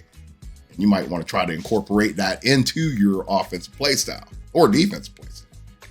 Hey, I would say New England currently. Sevens. You said the New sevens England? QBs are going to get better too from this play test in 11s. I feel like sevens and slowed down for a lot of QBs that played 11s this weekend. Because me personally, I feel like 11s is faster than sevens. That's just me. I feel like the line collapsed faster as a QB in 11s than it does in 7. Because in 7s, I have to dodge one person. In 11s, I have to dodge possibly 2 blitzers or 3 blitzers because you don't these know what's linemen coming. don't know how to block, bro. And that's true too. And it may be, like I said, coordination, it may be different and a lot of stuff may get picked up. But when you was out there playing with randoms, even though we're playing like kind of a pickup style, you still no chemistry within the line. People missing blocks, going to the same people. So I had to dodge 2 or 3 people rather than dodging one person kind of in the 7s, or maybe even 2 people if you got that one looper. So I feel like in this upcoming season of the CCFL, season 6, a lot of QBs that didn't shine if they played in this 11s, they're definitely going to shine and come up then. So Do you mean somebody somebody like Cypher? Cypher didn't play QB at all. I don't think about if he did. I didn't see no games with Cypher at QB at all in 11s. In the left, I literally played QB and I won my first game, but I only played one game because I only was able to play one game. But I definitely won. I mean, hey, like I said, Cypher got a verbal A whooping if he don't get a D3 championship for all the turmoil. I want to know if Cypher's gonna come out here throwing the ball like Gannon again with this sidearm. He's the main person I see sidearm throwing the ball more than anybody else. What's the answer, Syph? Him and that stiff arm run. Yeah, Stiff arm run. please, Cypher the best at that. Yes, that is the worst. Running up the sidelines, that little. frustrating. Yeah, it's very. Yes. Let's take it away. Yeah. All right. Well, I tell you what. Cypher, what's the answer, Cypher? Hold on, we gotta hear this. Yeah, we gotta know, Cypher. I asked answer for what? What's the game plan for you this season? You gonna come out slinging the rock like Gannon, or you gonna come out, with a little bit of hand it off, let. I'm definitely scheming it up because I feel like that I have one of the youngest quarterbacks. I mean, not quarterbacks. I am one of the youngest quarterbacks, and I have one of the youngest running backs in the league in Adrian. He's younger than me, so I'm definitely gonna give him touches. What about I Driscoll? also got one of the best wide receivers, so Who's your wide receiver? And Bap a lot. Okay, I mean. Oh, okay. Yeah. Oh, he's good. Okay. What about Driscoll? I haven't heard you mention Driscoll.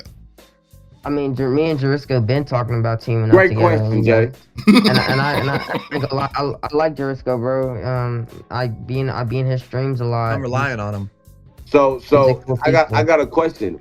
Are you coming in as a captain of this team, or you just coming in just kind of just filling in and then becoming like having to earn your captain role? Did they come in? He's new to the team. You gotta earn respect. You can't just come and in not always, because you gotta put like this. You gotta put like this. Now, Sticks, I know you gotta earn respect, but let's say even a Pigeon, a Fuego, a Ray, anybody like that caliber goes to somebody, they gonna probably hand them. You know what I'm saying? The captain spot.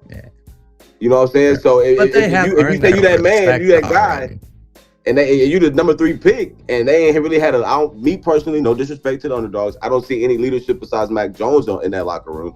Then at the end of the day, can you come in and step up and be that leadership? So my question to you, if they did give you that role, I'm gonna say this, and Mike Jones, Adrian, let him speak freely. This is a non-judgment zone here. I just need to hear from the horse mouth himself. I gotta hear. If you was calling the shot, Cypher, what would be your starting lineup for your Houston Underdogs with you at the helm? Because you have a dilemma here with Risco and Adrian both being running backs. So what would your lineup be?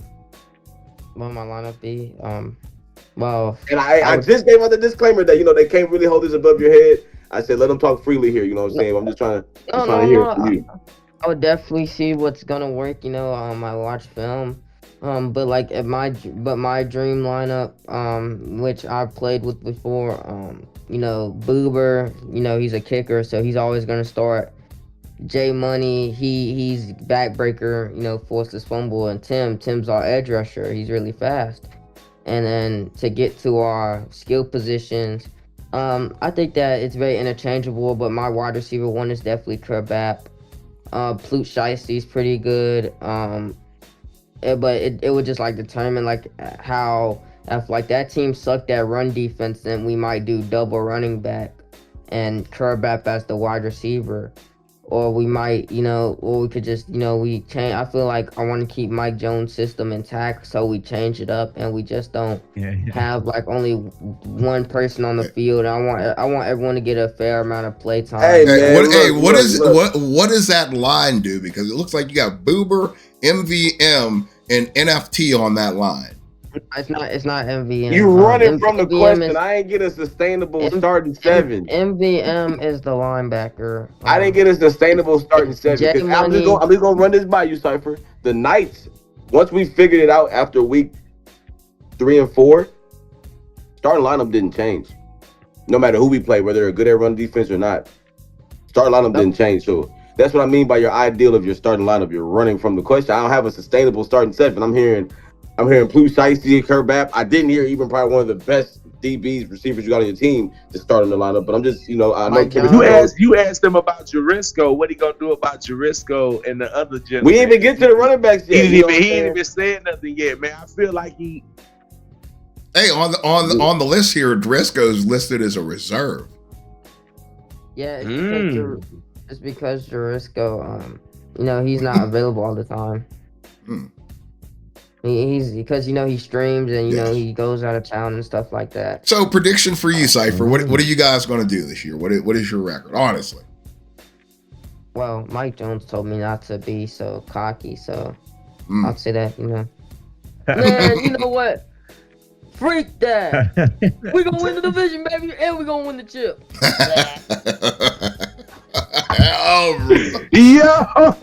Okay, to wrap it up, because we've been going on here for a minute, let's get, if we can get it kind of quick, I want to hear who's taking it all. Not the two facing off, but who's winning it all in each division. Our way too early championship picks. And we will start from the bottom and we'll save the best for last. Division 3, who is taking the crown home in D3? Underdog. Who we going with? We gonna start with the 3-3. We gonna start with the D3 members of the cast, or we gonna go from the top to the bottom? Man, you something. So, y'all can answer that. Y'all can go from y'all to sticks to me and Grease, and we can go me and Grease to sticks to y'all two. So what we gonna do? Okay, we'll start from the bottom. I will start it off by personally, I think taking it in D3. I want to go with the Baltimore Kingsmen. Whoa. Dope Walker there, GOAT, and there's some guys that have been away from the game for a minute that have found their way back that are they're dogs on that team. Nobody knows about it. And I think that they're going to, I will feel good when we play them because I know who these players are, but I think a lot of other teams are going to sleep on that and it's going to cost them. But Kingsmen and D3. Cypher? Oh, you want me to put my take? Yes. Oh, I think You ready to take it? I would say it's me. Wow, not the underdogs. I was literally just gonna say me and the underdogs, bro. Not the underdogs, me. I was literally gonna say it's me and the underdogs. It's when we finish, bro. Look, see now. Mike Jones watches. He's gonna say that I don't think about the team. Gosh, Jay. But yeah, I would say it's me and the underdogs. Playoffs. And versus the Raiders. Ooh, okay. I respect And I would that. win, obviously. Yes, you would. You would. Not the underdogs. He would win. Okay, Sticks. You take in D3. I got the underdogs and not to gas up Cypher. I'm excited to see what Cypher can do at quarterback. I think Cypher can be a really good quarterback. Oh yeah. So I got the underdogs. I think the underdogs talent to be at D3. Yeah, Yeah, it's true. We'll see if they can get back to that old state. All right, Grease. D3. Now, don't blame this on my heart. Blame it on my head. All right. Cypher, I love you like a little brother, you little bro. But You got a lot of experience, you know what I'm saying, being in D1.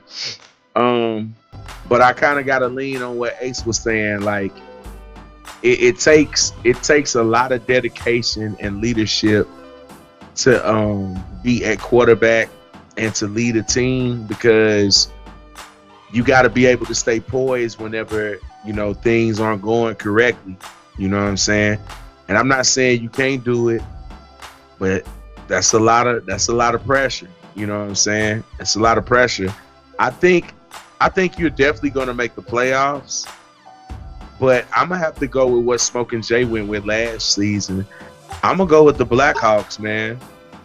I think the Blackhawks are gonna do it because I think they feel like they got a chip on their shoulder, bro, from, you know what I'm saying, how last season went. I went with the Reapers last season, and I rep what I sold. Although you did curse us with that, because the one game that kept us out of the playoffs, Reapers, was against them. Reapers. But I'm gonna take the Blackhawks, and I'm gonna say my runner up is the Vipers. No respect, Raiders. I hope Raider Nation. I hope you're hearing that out there. I'm absorbing it for you guys. It's not even about no respect. It's not even about no respect. I'm absorbing it. I just know. I know what y'all like. Shout out to my little bro Quad and them. I know what y'all capable of doing. I don't have to mention you on the podcast. Me and you have our conversations. I can just talk to you off of the podcast. Yeah, get that. That's it. Stay humble. Stay humble. All right, who do you got, Ace? I've been over here thinking, bro, like who really can do it. Man, it's a toss up for me between. I can't even put them up there because I don't feel like they'll have it figured out. But if they figure out I would say my honorable mention, possibly that would be there. But I have the Raiders. They can take it for D3. And hear me out. I got the Raiders. They can take it for D3. And possibly, like Grease said, the Blackhawks can possibly take it. They're a one game away. I feel like if they're on the other side of the bracket playing the Thunder instead of playing the Tritons, they're probably in that championship, and they're probably, you know, going to D2 with the Tritons. So I feel like they can make it. My honorable mention though, if they could figure out their god doggone QB position, that's always been their downfall, the Philly Bombers. True. Yeah, concur. Yeah. I concur on that. If they can figure it out, bro. I know everybody says the lineman shortage and everything, and that is true. And it's not a QB shortage, but it is a QB skill gap shortage in a lot of these teams. Yep. And I feel like if a lot of people could get the QB situation figured out, yes. Yeah. We call out names here. Yeah. We don't take no shortcuts. I thought I would get the little, the cipher pass, because I still ain't hear a starting 7 over there. But we gonna move past that. Oh my goodness, but man. Now let's go. I don't care no more. But just to end it off. But yeah, I feel like if they get that over there with Loud Pack figured out, and he can get his stuff together, they can damn near make a good playoff run too. But I got the Raiders 1, Blackhawks 2, with a possible of the Bombers coming in at 3. Yeah, D3 is going to be pretty tough this year. Like, honestly, there's a lot of it's kind of a lot heavier than it was last season. No disrespect to the Vipers and Quiet Boogie, just don't think they have a QB that can get it done to get it to Quiet Boogie enough. Now let's go to D2, and go ahead. We'll start it out with Sticks this time. D2. Yeah. I mean, you know who I'm going to pick. I'm going to pick my team. I have to. Now I'll get into the reasons why. So we went 500 last season, which was a disappointing season for us, especially at the D2 level. Yeah. A lot of it was we split a lot of series. Yeah. ended up happening was in the off season or last season, we wanted to make a switch at quarterback, and we drafted a rookie. We wanted to try him out, and it just didn't work out. So later in the season, I took over at quarterback, and we're gonna switch back to our original quarterback. We'll get our lineup right.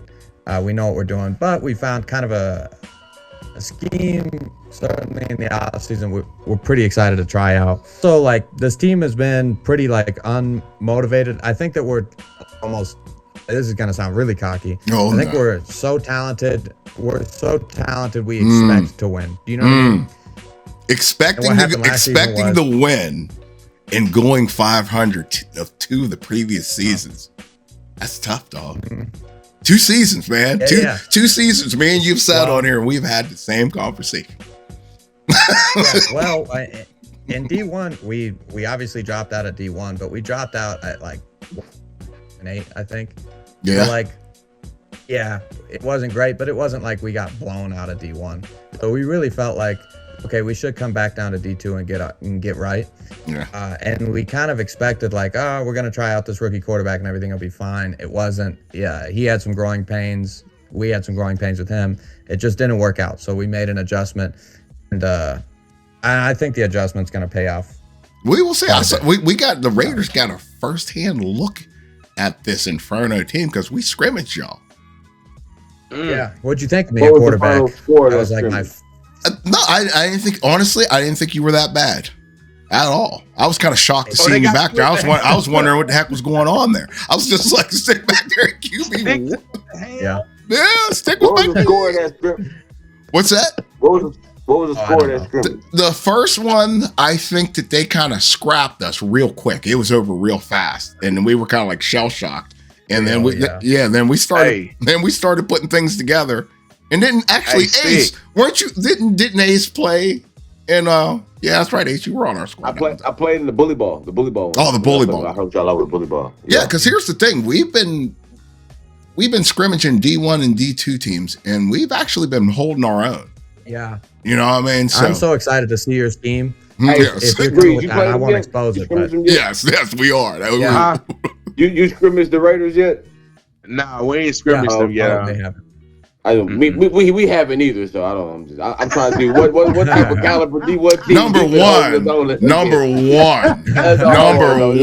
What type of caliber D1 team? Well. I mean, we scrimmaged the Cyclones. We scrimmaged the Cyclones, which obviously they're above you, but that's neither here nor there. No disrespect to the Cyclones. They were at the bottom of the. Hey, no disrespect to the Cyclones, but if I'm not mistaken, they're one game off from being demoted. So I mean, but they're still D1. They stayed. Thank you. They stayed. You're gonna have to play them. Be careful. Yeah. Don't do what I did. You're gonna have to play them. Yeah. I play Tuesday. Okay. Hey, I heard you heard that Hulk Kush, you're pancaked, Gunther, all you guys out there in D1. I all hope you heard that. Hulk Kush is in D2. Oh, that's right, D2. I'm sorry, I got it. I'm so used to you being in D2.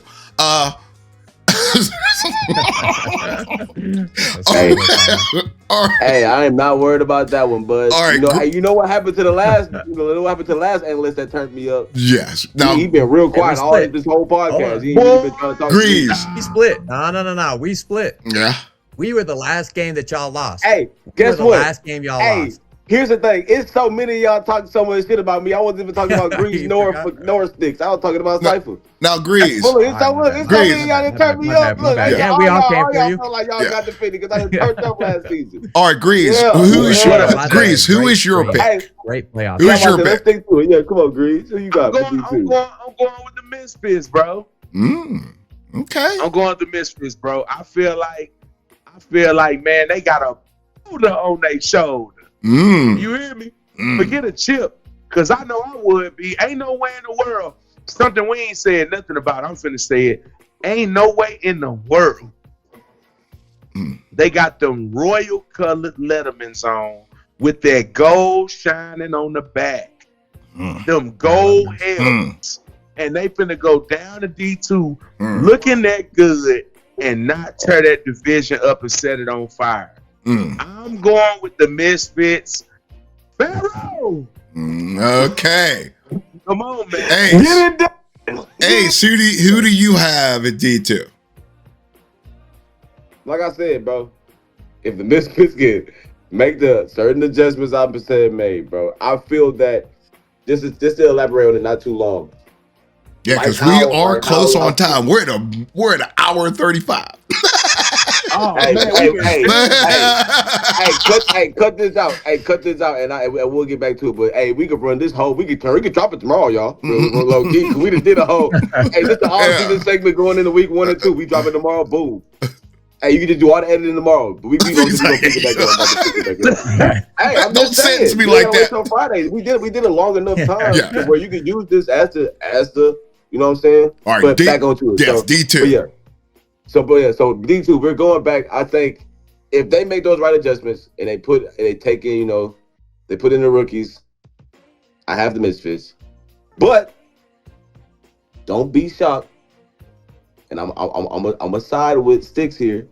If his team then got it right, they got the threats and like, don't sleep on Doro, don't sleep on Three Light. They still got Scam Man that's slept on because he's like the quiet number 2 over there. Don't really talk, but Quiet. Yeah. if you test him enough, he can get it done. Now, nothing against Sticks. Just like a lot of people have nothing against me. Sticks haven't done enough. Just like people feel like I haven't done enough at QB. Then I feel like he's gonna have to do something to show me that, hey, I agree. I am they can be that person. They can be that people. But if they can figure it out too, they got the right pieces and the right scheme that I've seen a little bit of when we played them in the last bit of the season. That they can go neck and neck too and win D2. Right. I don't have Bully Ball winning D2, but I got Bully Ball making the playoffs and being some type of terror for somebody in the playoffs. So I just don't see Bully Ball getting it done until they get a QB. All right, Cypher, who do you have? D2. Winning D2, Sin City Hitman. Sin City Hitman. I like that. You know what? I'm going to join in on that, Cypher, because you know who I'm going to take. This is going to be an outrageous take. Outrageous take. I'm going to go with the Columbus Thunder because that scrambling QB is so annoying. I'm talking about Bucket. I was gonna say Bucket got nerfed. Bucket got nerfed.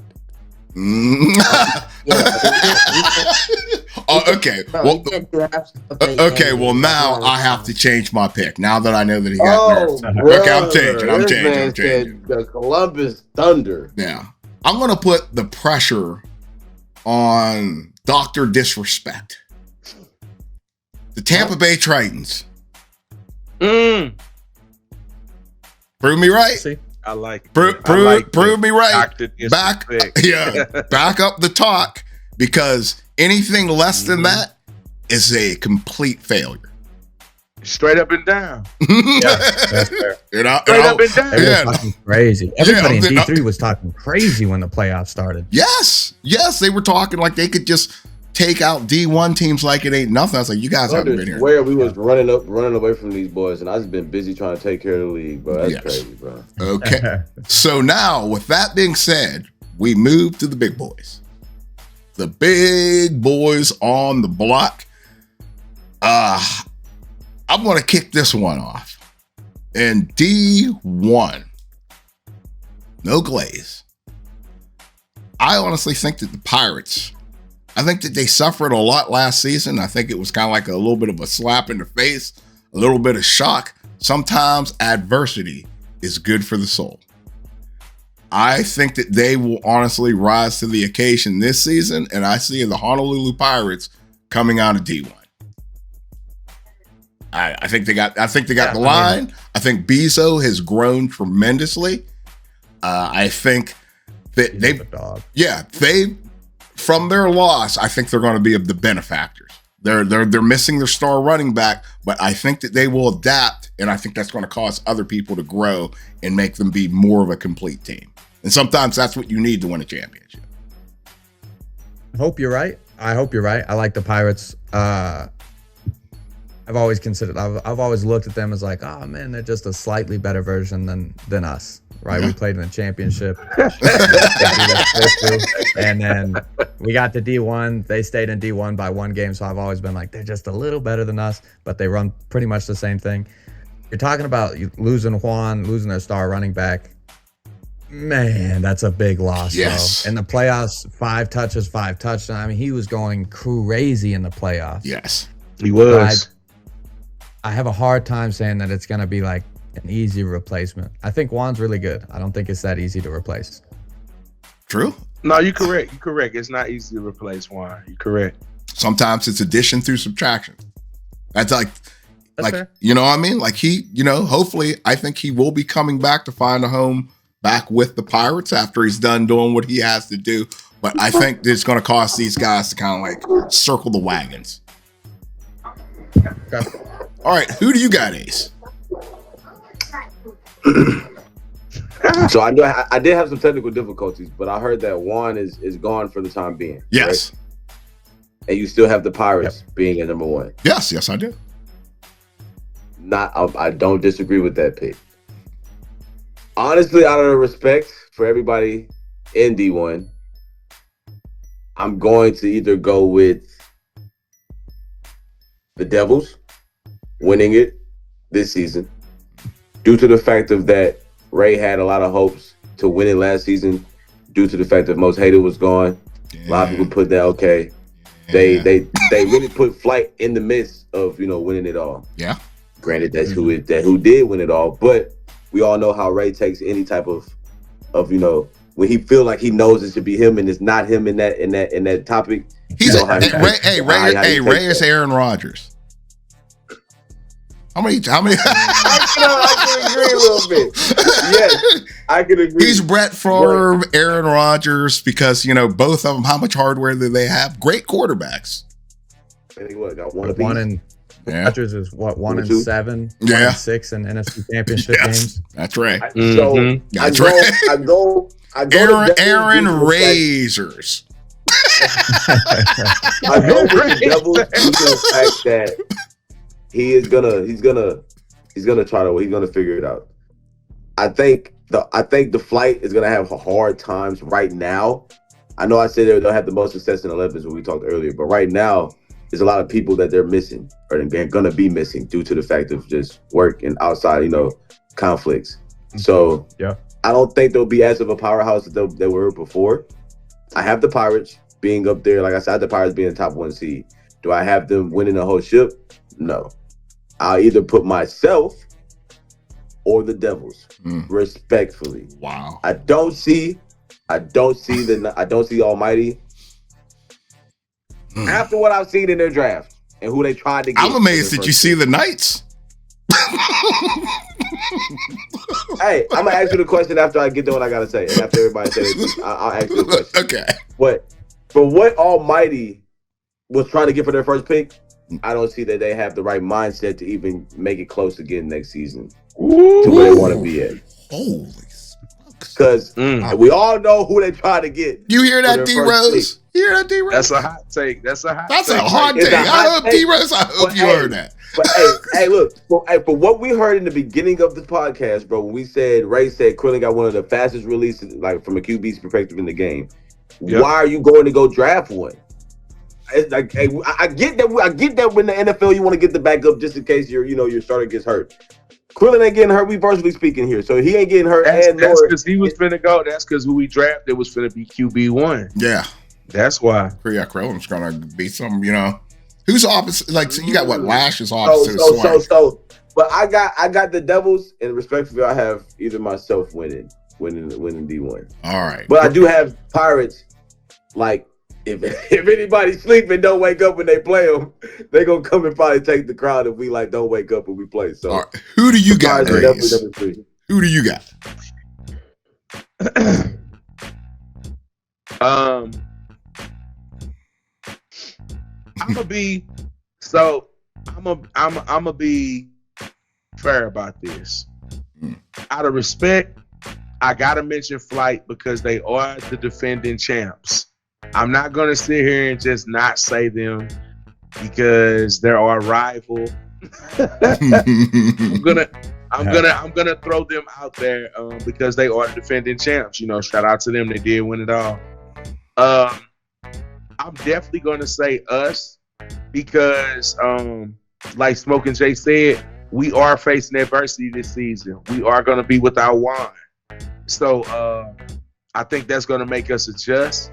It's going to make us come together. It's already made us come together more as a team anyway. Like, I don't even want to get a sauce away, but we've been labbing and just we've been just building an even stronger brotherhood over there. So I'm gonna say Flight out of respect because they're defending champs, but I'm definitely gonna say us. And if I had to throw somebody in there as a runner-up, I'll say I'm gonna say the Devs.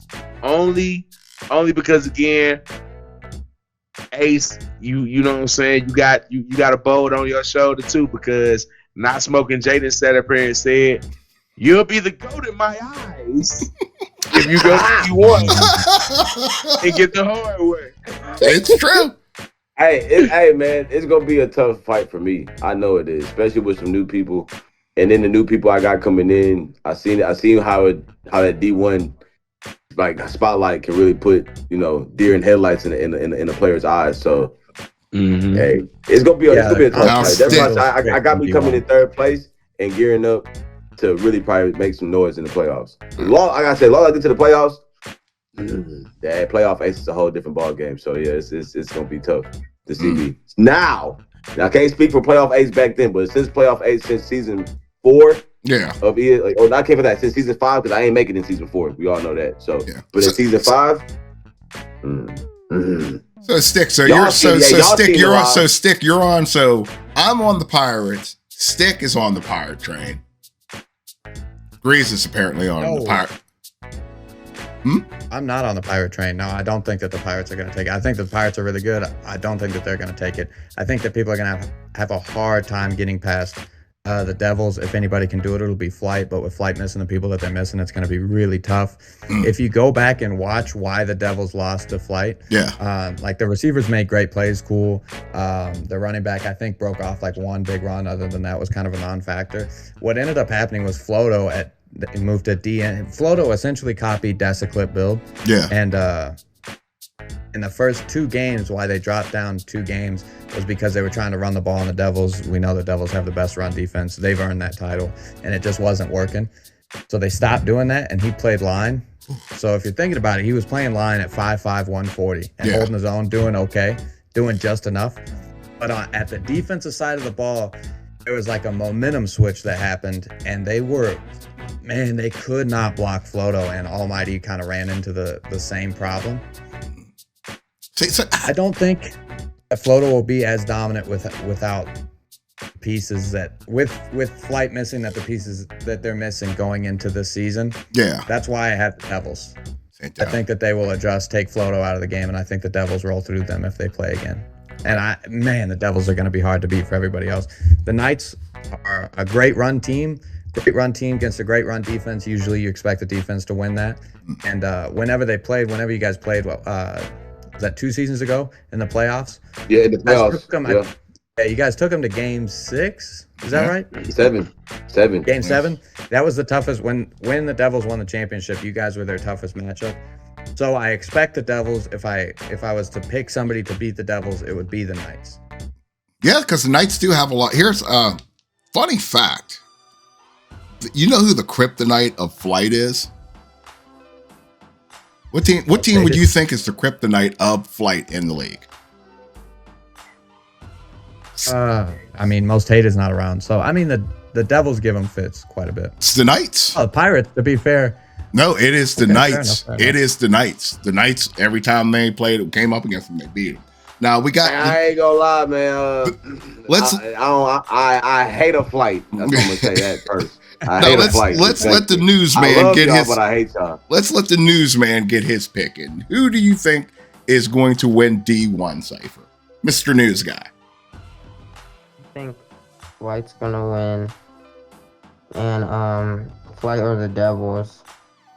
And then I feel like the only team that I don't really see any demotions happening. Besides maybe the Cyclones. Do have to happen. Yeah, they have. Yeah, exactly. You don't have to have. Yeah, they have to happen. Even if it's a tie down there, it's gonna go by points. So, only demotion I could think of is Flight, and that's really it. But you said Flight getting demoted? Nah, he's talking about the championship. Oh, okay. I meant Cyclones. Oh, Okay. I meant- Cyclones getting demoted. Yeah, Cyclones getting demoted for sure, though. Boy, we just putting logs on this fire on this Okay, podcast. okay. Like all of us. I'm gonna say all Hey. of us, like collectively, Hey, we back to my are like question for throwing Smoking logs Jay. on a fire. Hey, back to my question for Smoking Jay, because I heard some stuff when I was speaking on, who could possibly win D1. Yes. What don't we have? What's stopping us from being able to win D1? Because I heard you say you was like, you guys don't have consistency. It's too much of a roller coaster. I don't know. In what aspect of consistency are you looking for? Is attitude? You're like the Wendy's around the corner from me. Like I can go there every now and then, and it is the best burger in the world. Like, wow, this is good. And then sometimes I go there, it's just like, what is this? Like, this is gross. Yeah, but that's not what consistency are you looking for? That's what I'm asking. I'm looking for that consistency where I go there. It's like, this is a good. Yes. So we play. So I'm about to say, because I feel like that we play good football every time we walk out there. We haven't even from this past season. 0-14 is not good football. I'm not. That's why I didn't throw that season into the mix. I said from this past season, Yes. But I do think that with the people I have and the chemistry we have, bro, it's gonna be a great. But you weren't even consistent. You weren't even consistent this past season, and that's what worries me because there's been teams He rolled through the playoff. Yes. He rolled through the playoff. Yes. But during the regular season, what wasn't consistent in the regular season? Answer this, I think. Go ahead. Yeah. Go for it. From playing you, your wide receivers and DBs. So I think you would agree that you guys are a run dominant team, and your run is really, really good. Your passing game relies a lot on your ability to extend the play. If you don't extend the play, your wide receivers don't get open. That is tough, and I think that's tough in D1. That's why I picked the Devils over you. I wouldn't be surprised if you beat the Devils because you guys play the Devils tough. I think that you guys will make the playoffs because I think you can get away with that against most teams. The Devils will take away your run and probably take away your ability to extend the play. And that's kind of what makes it inconsistent. I'm not being biased because I've seen. Hear me out. I'm not being. And no, real talk.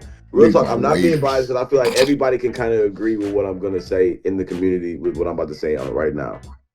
I have to disagree with that. I don't have receivers that are able to get open this season alone. I feel like I have seen the progression from Key Vengeance to where he went through his slump where he couldn't get open.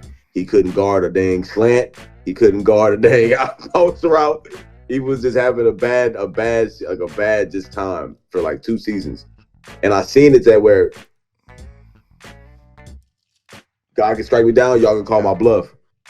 But he was my only receiver all year for the whole. You're gonna need more than that to win the D1 championship. Like, you know what I mean? Like, I kind of agree with Sticks. Like, you can't. Hey, some games, if somebody bottles you from being able to extend plays with your runs, then like, what are you guys going to do? That's the question. What are you going to do? Let me ask you this. Did y'all truly sit back and watch any of the Knights film this season? I mean, I have no choice because I have no choice because it's like it's on our YouTube channel, so I'm forced fed. I think I commented on every one. I've done things with my double running back set that I have my running backs can catch. I have 5. Yeah. I have 5. I'm be honest. I have 5 running backs, bro. Hey, the film's out there on the field. The film's out there, and the film's out there. But I can give you my 5. You have me. You got then you had Cash, but now we know Cash is no longer here. But we had Cash. Then you had Hoodie. Then you had Willie. We all slept on I agree, Ace. But it all boils down to your consistency. To how consistent. My concept. You don't see. Ray said you don't learn anything. Hey, Papa. Ray said you don't learn anything from watching people play. If you watch the Knights, bro, you'll learn that I have a tendency to run a concept. Do you know what that concept is? No, because it's a mixture of a mesh and a flood. I get so you that, don't know. but here's what I'm talking about: consistency. I can have a play that works, but like when I call it during a game, does it work 30% of the time when I call it 70% based on execution by players on the field?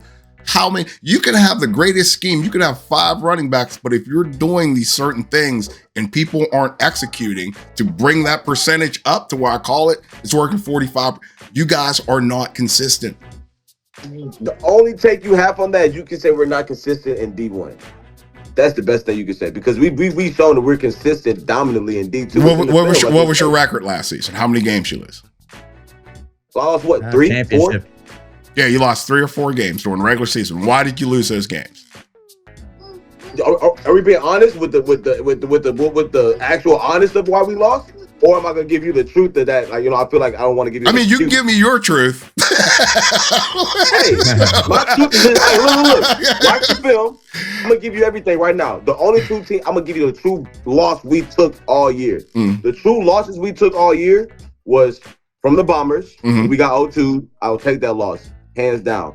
And when we lost against the Inferno, when we lost against that other series one time. What's the why? What's the why? That gets down to percentages. We're breaking this down to the numbers. Consistency. What you mean? Why we lost to them? Yes. Why did you lose those 2 games? Was it inconsistent play? Miscommunication on defense. Offense was still doing. There you go. There it is. It was. But your lines in the struggle. Look. Consistency for me is that if I could be consistent on offense, because we all know you have to be consistent as a whole team. That's what makes you win. We all know in virtuality, 7-on-7 is an offensive game. So we already know defense ain't gonna always get a stop. I get that, but consistency. Yeah, consistency across the board. Defense is not known to be consistent all the time. We need to get 1-2 stops. We wasn't consistent in that aspect. I get it, but Ray's team plays. You know what you're going to get out of them game in and game out, and that's why they have close to 70% winning ratio. Because what they call works, day in and day out, they would have walked away with a D1 ship. I understand that, but they are more consistent. You know what you're going to get when you play them. There's not going to be. There's not going. There's not going. Wait. There's not going. No, wait. There's. There's not going to be that many mistakes. Players are going to run correct routes. Ray's going to do what he's going to do because they are sound in what they do. Like, they're operating at a 65 to 70% chance of, perfect execution. That's where they're operating at. I said, the best analogy you can say and the best take you can say of the hot take is that you haven't seen me do it in D1. That's the best take you can do. Honestly, I haven't seen. I have seen you do it in D1. Yeah, but I've proven live lately. Now, stick. What made him fall apart? Out there, Jay. Hold on. Let me say. No. Wait. We let you have the floor line. Hold on. I want to hear Stick. We've heard you, Stick. What do you think their major problem is? Right now, what their major problem is? Yes. On offense, I already said I think that their receivers struggle to get open consistently. On defense, I would say that's not fair. Their receivers struggle to get open consistently on time. There is a caveat to that. On defense, what we saw was we were able to isolate their linebackers, specifically in coverage on running backs, and that was tough for them. So those are the 2 biggest things that they need to work on. Yes. But you said I haven't seen them be consistent at the D1 level. That's not fair, because genuinely, aside from if you take most hated out of it, and probably the Devils are usually the most dominant team, and really we've seen 2 teams be able to give the Devils a run for their money, which was the Knights and recently Flight. So we're leaving the we're leaving the misfits out of it, because the misfits consistently. Yeah, you can. I got the tape. You can watch. You can watch the old podcast. You can watch the old podcast before the misfits became the new. Hey, you turning me up right now? I'm just saying what I'm saying is true. What I'm saying is true. What is true about it? The Misfits were one of the best teams right out the gate. Season 1, season 2, and season 3, the Misfits were a team that That gave. whole team's different now. Yes, That's exactly. a whole Yes, different yes. team. Hey, thank you. Key word. Word. Well, that's so your team is a word too. You're an 0-14. I'm good now. In the now. I'm good in the now. Okay. I was trash when we were like 0-14. The My only last season the was only team 8-4 with ever a championship, the only and we team are not. ever to lose 14 straight games in CCFL. But Hey, with and what that, team you know? What team you know? Hey, hold on. Let me ask you something. Hey, I'm about to bust everybody's bubble right quick. What team you know also has went to D1, lost in D2, and has not also went back up to D1? Because the underdogs went to D1, lost in D1, and stayed they tail back down in D2, hasn't been up since. Philly Bombers went up to D1 and has waned back down to D2 and has been here now ever since going down to D3. So hold on, so yeah, we turning up on them. So here again, the only team that was even able to stay up and stay where they at is the Phantoms that won and the Cyclones that got real close to coming back down to D2. But any team that has went to D1 and made foot in D2 has yet to see a light of the end of any tunnel to get back to D1. With the Knights Pirates, have done it what about the Pirates? time after time. The Pirates went up and never came Pirates back haven't down. gone back to down D2. They never. He's saying that the Pirates haven't gone I'm back saying to for D2. anybody that touched the bottom twice, they can't get back up from a fight twice. They only get down. They only get back up from the fight once. I don't know, man. Underdogs and Philly Bombers is your two prime examples. They going downhill. They went from D2 to being the top of the pedestal, winning it. Undefeated. Hey, the Underdogs is the first team to go undefeated now. Go ahead. So you talk highly about them. To the Now they back down in CCFL, D3. to the CCFL audience out there, this could be a moment in time. So this could be a moment in time. You see, I just let him talk. Yeah. I don't shy away from no smoke. Hey, I said my prediction. You will see the Knights in the playoffs, bro. And just tune in Tuesday. Yep. Well, I tell you what. Tune in because Jay, I when wanna you're at say this this level before of we get out energy, of your here. streams are fantastic. Yes. Hey, I'm gonna let thank you. Hey, shit, thank you for saying that. Because guess what? Ever since I've been at this energy and this tone, we've been 9-2. Just letting that be known. How did you get there, Ace? How did you get there? Sticks. Degrees effect. Degrees. It's degrees effect. Grease calls you out. You play he was better. gonna sweep us. Sticks. I was cool. I ain't gonna lie, Degrees and the Cypher effect kind of started the boil, you know what I'm saying, a bit. But Sticks put that French fry in there and had that grease popping. So Man, yeah, that's what happened. This how Stick do like he just did me. The Pirates are just a little bit better than us, just a little bit. They're only just you know what I'm saying? Talk has to be slick. Yes. Slide it in there. Well, I tell you what, everybody, we were going to have highlights, but we're going to save that. We might drop an extra podcast on you. We might even. I think we should. Yeah, we'll definitely do that. We are at, believe it or not, fellas, the 2 hour and 2 minute mark. Oh, we got to get out of here. We got to get out of here. This happened because we had Ace over here. Yeah. We got to get out of here. Hey, man, y'all turn me up, bro. Hey, look. I was been waiting for my time back. But he's still going. Last time y'all talked to me, bro. He is the Michael Irvin. He is the Michael Irvin on the set.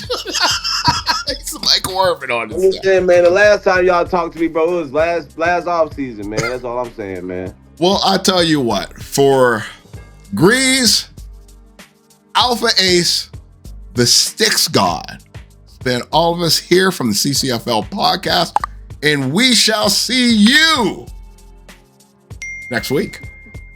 That's right. All right. That's Have a right. good Yes, sir.